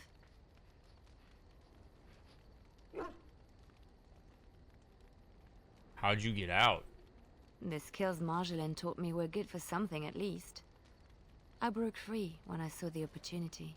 I did not seek Marjolaine out. If she thought I was coming for her, she would have me caught again.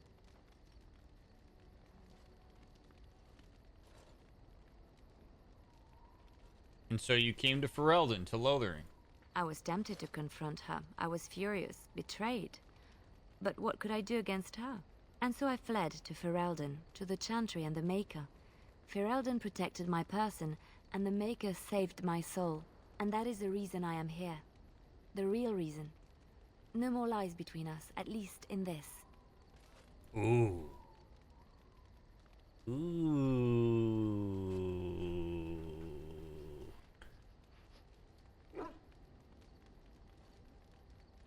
Okay. All right. We're going to crack that open. We're going to crack that open because that's huge. That is a nice little dialogue touch there. Couple things happening all at once here that are intersecting. Okay, the first thing is, and they connect to the story that she just told and to the process that's happening in the here and now. Liliana, so, okay, let me back up for a second. I think I've talked about this a couple times in different playthroughs, maybe even in this one, but it's worth a refresher. There are two things that happen when you have an interaction with another human. There is the content of the discourse, which is what you say. So the story she just told, how she told it, the information that gets exchanged. That's called the content, okay? And then there's the process. The process has multiple layers. It's the actual interaction itself. It's the meaning of that interaction. It's the interaction in the context of past and future interactions. There's a lot going on with process. Noticing the process of conversations is actually a very difficult skill to get even halfway decent at, let alone master, but it is one of the most important things that therapists learn how to do when working with people and trying to understand how they tick and how relationships work. Okay, so I'm going to combine the two here to make sense of what it is that she just said here, because it is an incredibly important thing to give us insight into her. Process-wise, what Liliana just did was she just created closeness and intimacy with me. When people self-disclose, when they own up to lies, and then they share a difficult story about something from their past like that, that serves as connective tissue with the person that it's being disclosed to. The pathway to intimacy is through self-disclosure. Also, taking accountability and responsibility for things that may upset folks is another way to foster some intimacy with people. So Liliana just went from here to here with me, okay?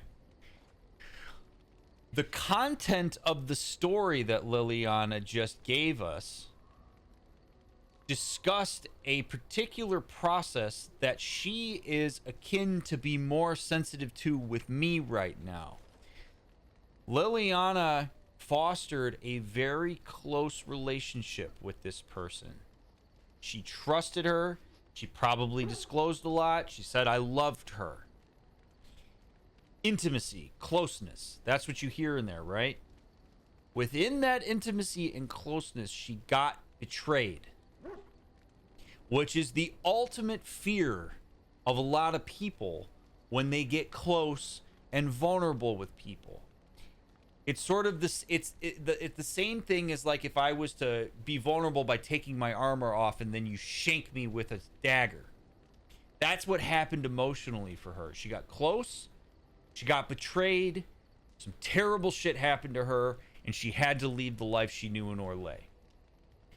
So fast forward to the present moment, she is in another situation where I am in a position of leadership, and she is disclosing in a way that is closing the gap and creating intimacy, which also means that she is opening herself up closer to the potential that I could betray that trust in the same way that she was betrayed in her past. So she is really leaning in here.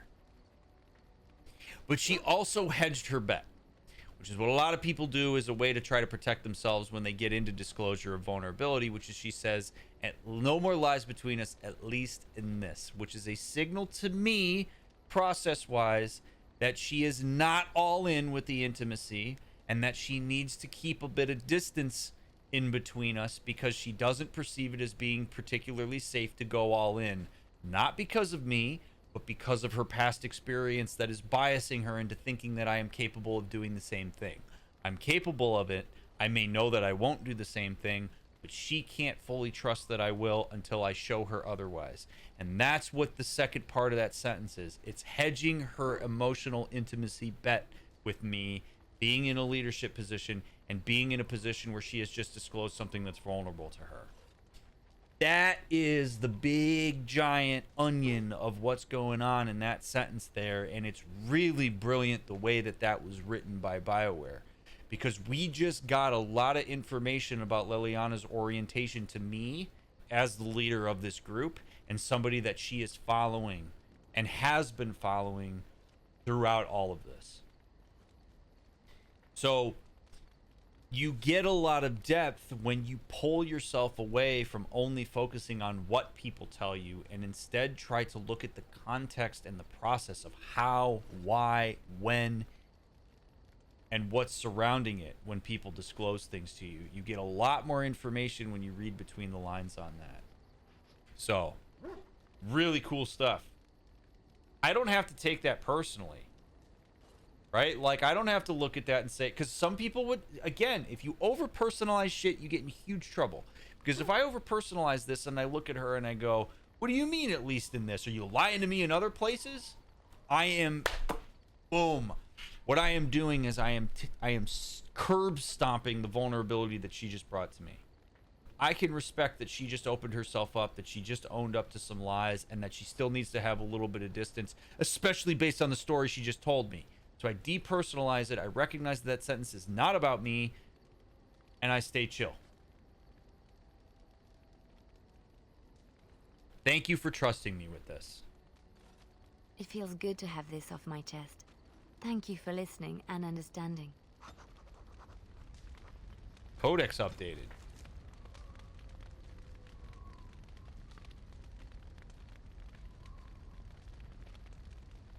There is more to Liliana than had even been apparent at Lothering, however. She spent much of her life as a bard in Orlais, a minstrel, assassin, and spy employed by the nobles of Val Royeaux in their elaborate games of intrigue. Her decision to join the Chantry was not merely the product of her disenchantment with the life of a bard. Liliana was framed by her bard master and fled to escape execution as a traitor. Liliana takes care to honor the Lothering cloister that took her in and keep symbols of Andraste's blessings close to her heart.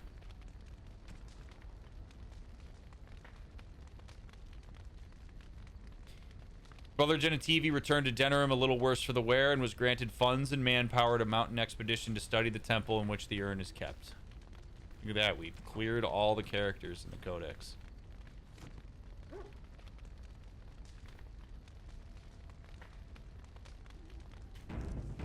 Liliana is a really well-written character. Incredibly well-written character. Do you think she actually has other lies she's told, or could she have just said that to cushion the possibility that you might plan to betray her as well? Hard to know, Shelbs. We will find out with time. But I am not going to use her cracking the door there to just blow my way through the door with a battering ram. I'm going to take it delicately. There's not a lot of urgency to me needing to know more about her right now. So we let this go at her pace.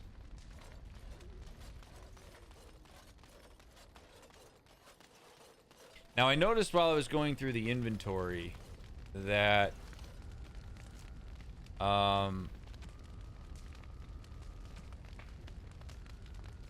there was like so a lot of these gifts are kind of like random.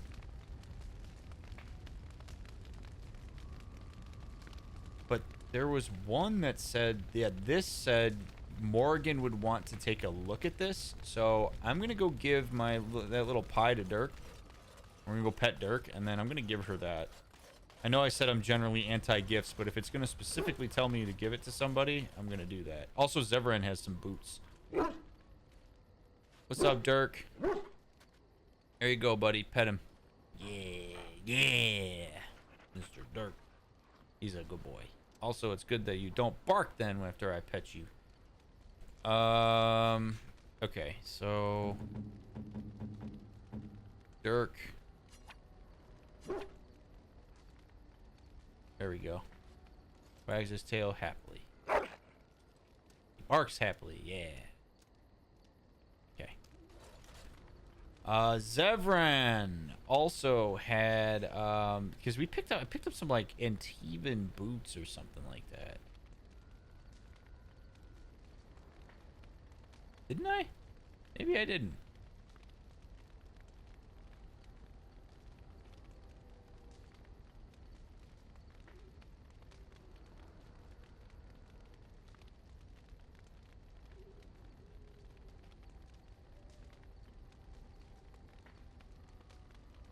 Oh, now I have it sorted by newest. Sort by type. There we go.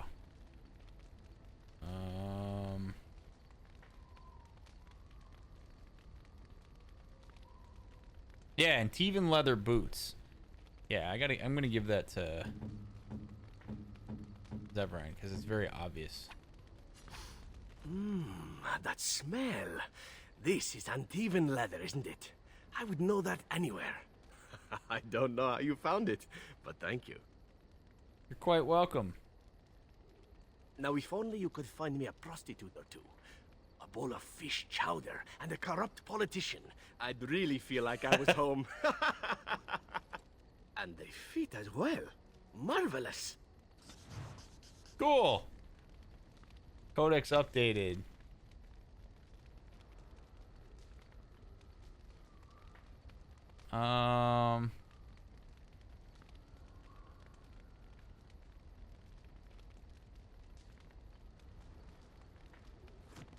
Okay. Well, that was cool. Zevran approves plus 17. Holy shit. All right. Let's talk to some folks and then I'll give the thing to Morgan. Bro likes boots, man. Can't say I blame him. All right, Alistair, what's up, man? What do you need? Ask away. I'd like to ask you something. Oh, never mind. Okay, we don't have anything for him. That's fine. I've a question, if I may. Go ahead. Well, here's the thing. I swore an oath to serve you, yes? And I understand the quest you're on, and this is all very fine and well. My question pertains to what you intend to do with me once this business is over with, as a point of curiosity.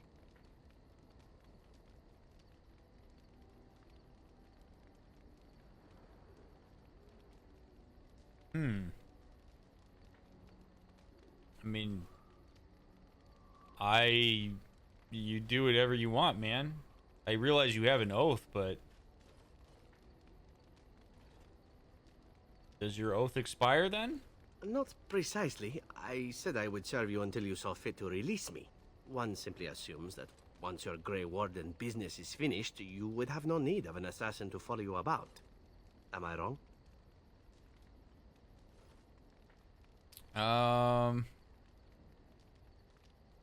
I'll not hold you to any oath, man. You can go whenever you want. Oh?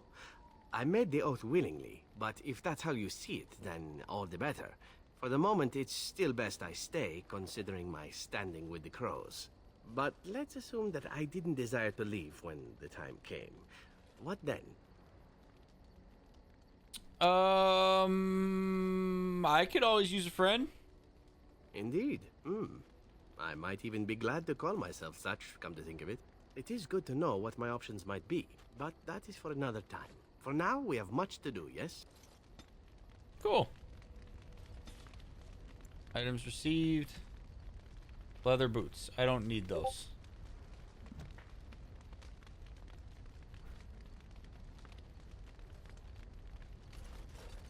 Cool. I like that. What say you?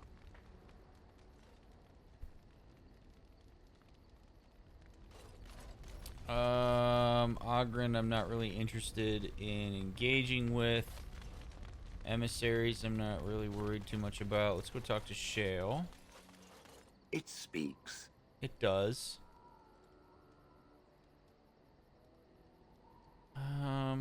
It doesn't have better things to do. You watched that village day and night for years? I do not sleep, so yes. And I thank it for reminding me. Try to imagine, if it will, what it would be like to be surrounded by nothing but boring peasants, all oblivious to it. Kind of like you were a bit of a boy. Yeah, that'd be pretty shitty.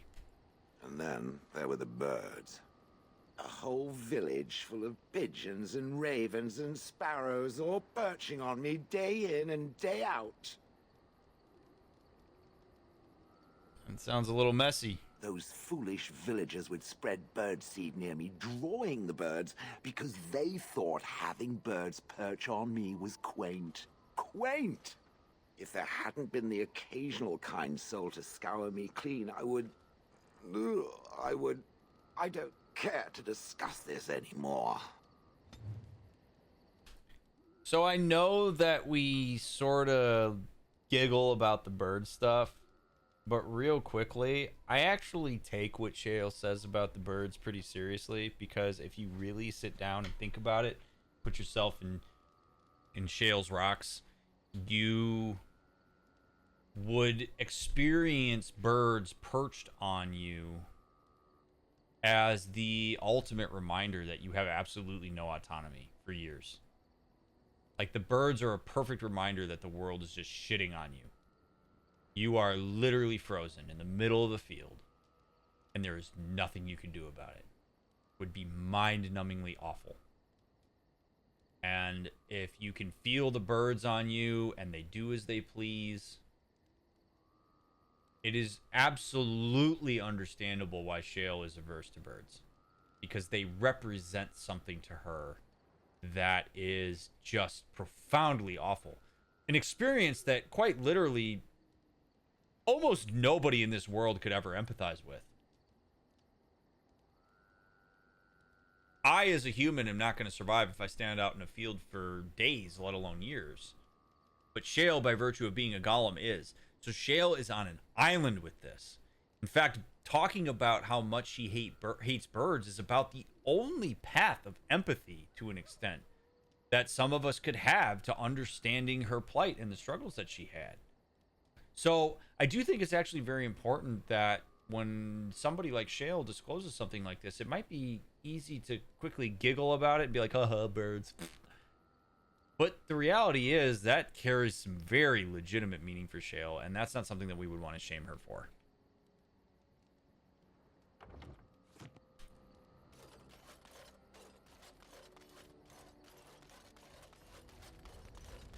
I mean, yeah, the fact that Shale has any kind of wherewithal is an amazing testament to her mental fortitude. It really is.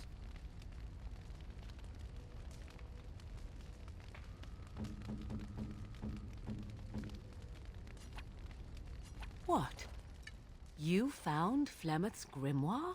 Ever since we discovered the condition of the Mage's Tower, I had wondered if it might be recoverable, but I had yet to speak of it to you. How fortunate that you found it on your own. You have my thanks. I will begin study of the tome immediately.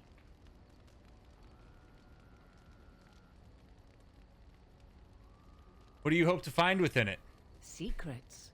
My mother has many of them, and this tome represents the one time that they were able to get away from her.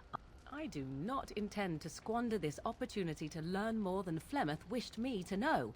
This should be interesting. Indeed. Flemeth's grimoire. You found Flemeth's tome and gave it to Morgan. She seems quite eager to start studying it and make her knows what she'll learn from it. Cool. All right. It did say that she would be excited about it, so... Allied supply crates. What's in these? A communal box for the resources you've collected for your troops. Turn in gems for the dwarves. Turn in runes for the Templars. Whoa. Pack jiggles with precious gems. Give all the topazes. Cool. Give all the runes for the Templars. Give all unassigned master runes. Oh, how many people are cringing while I do this? How many people are like, no, Dr. Mick, you gotta enchant your stuff. Go to the enchantment guy. What are you doing? Don't give it to the Templars.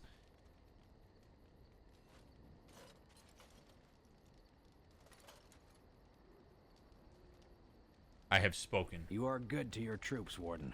Gotta help the folks out.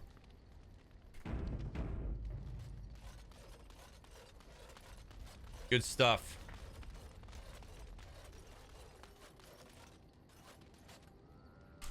And that, my friends, is a fantastic place to stop.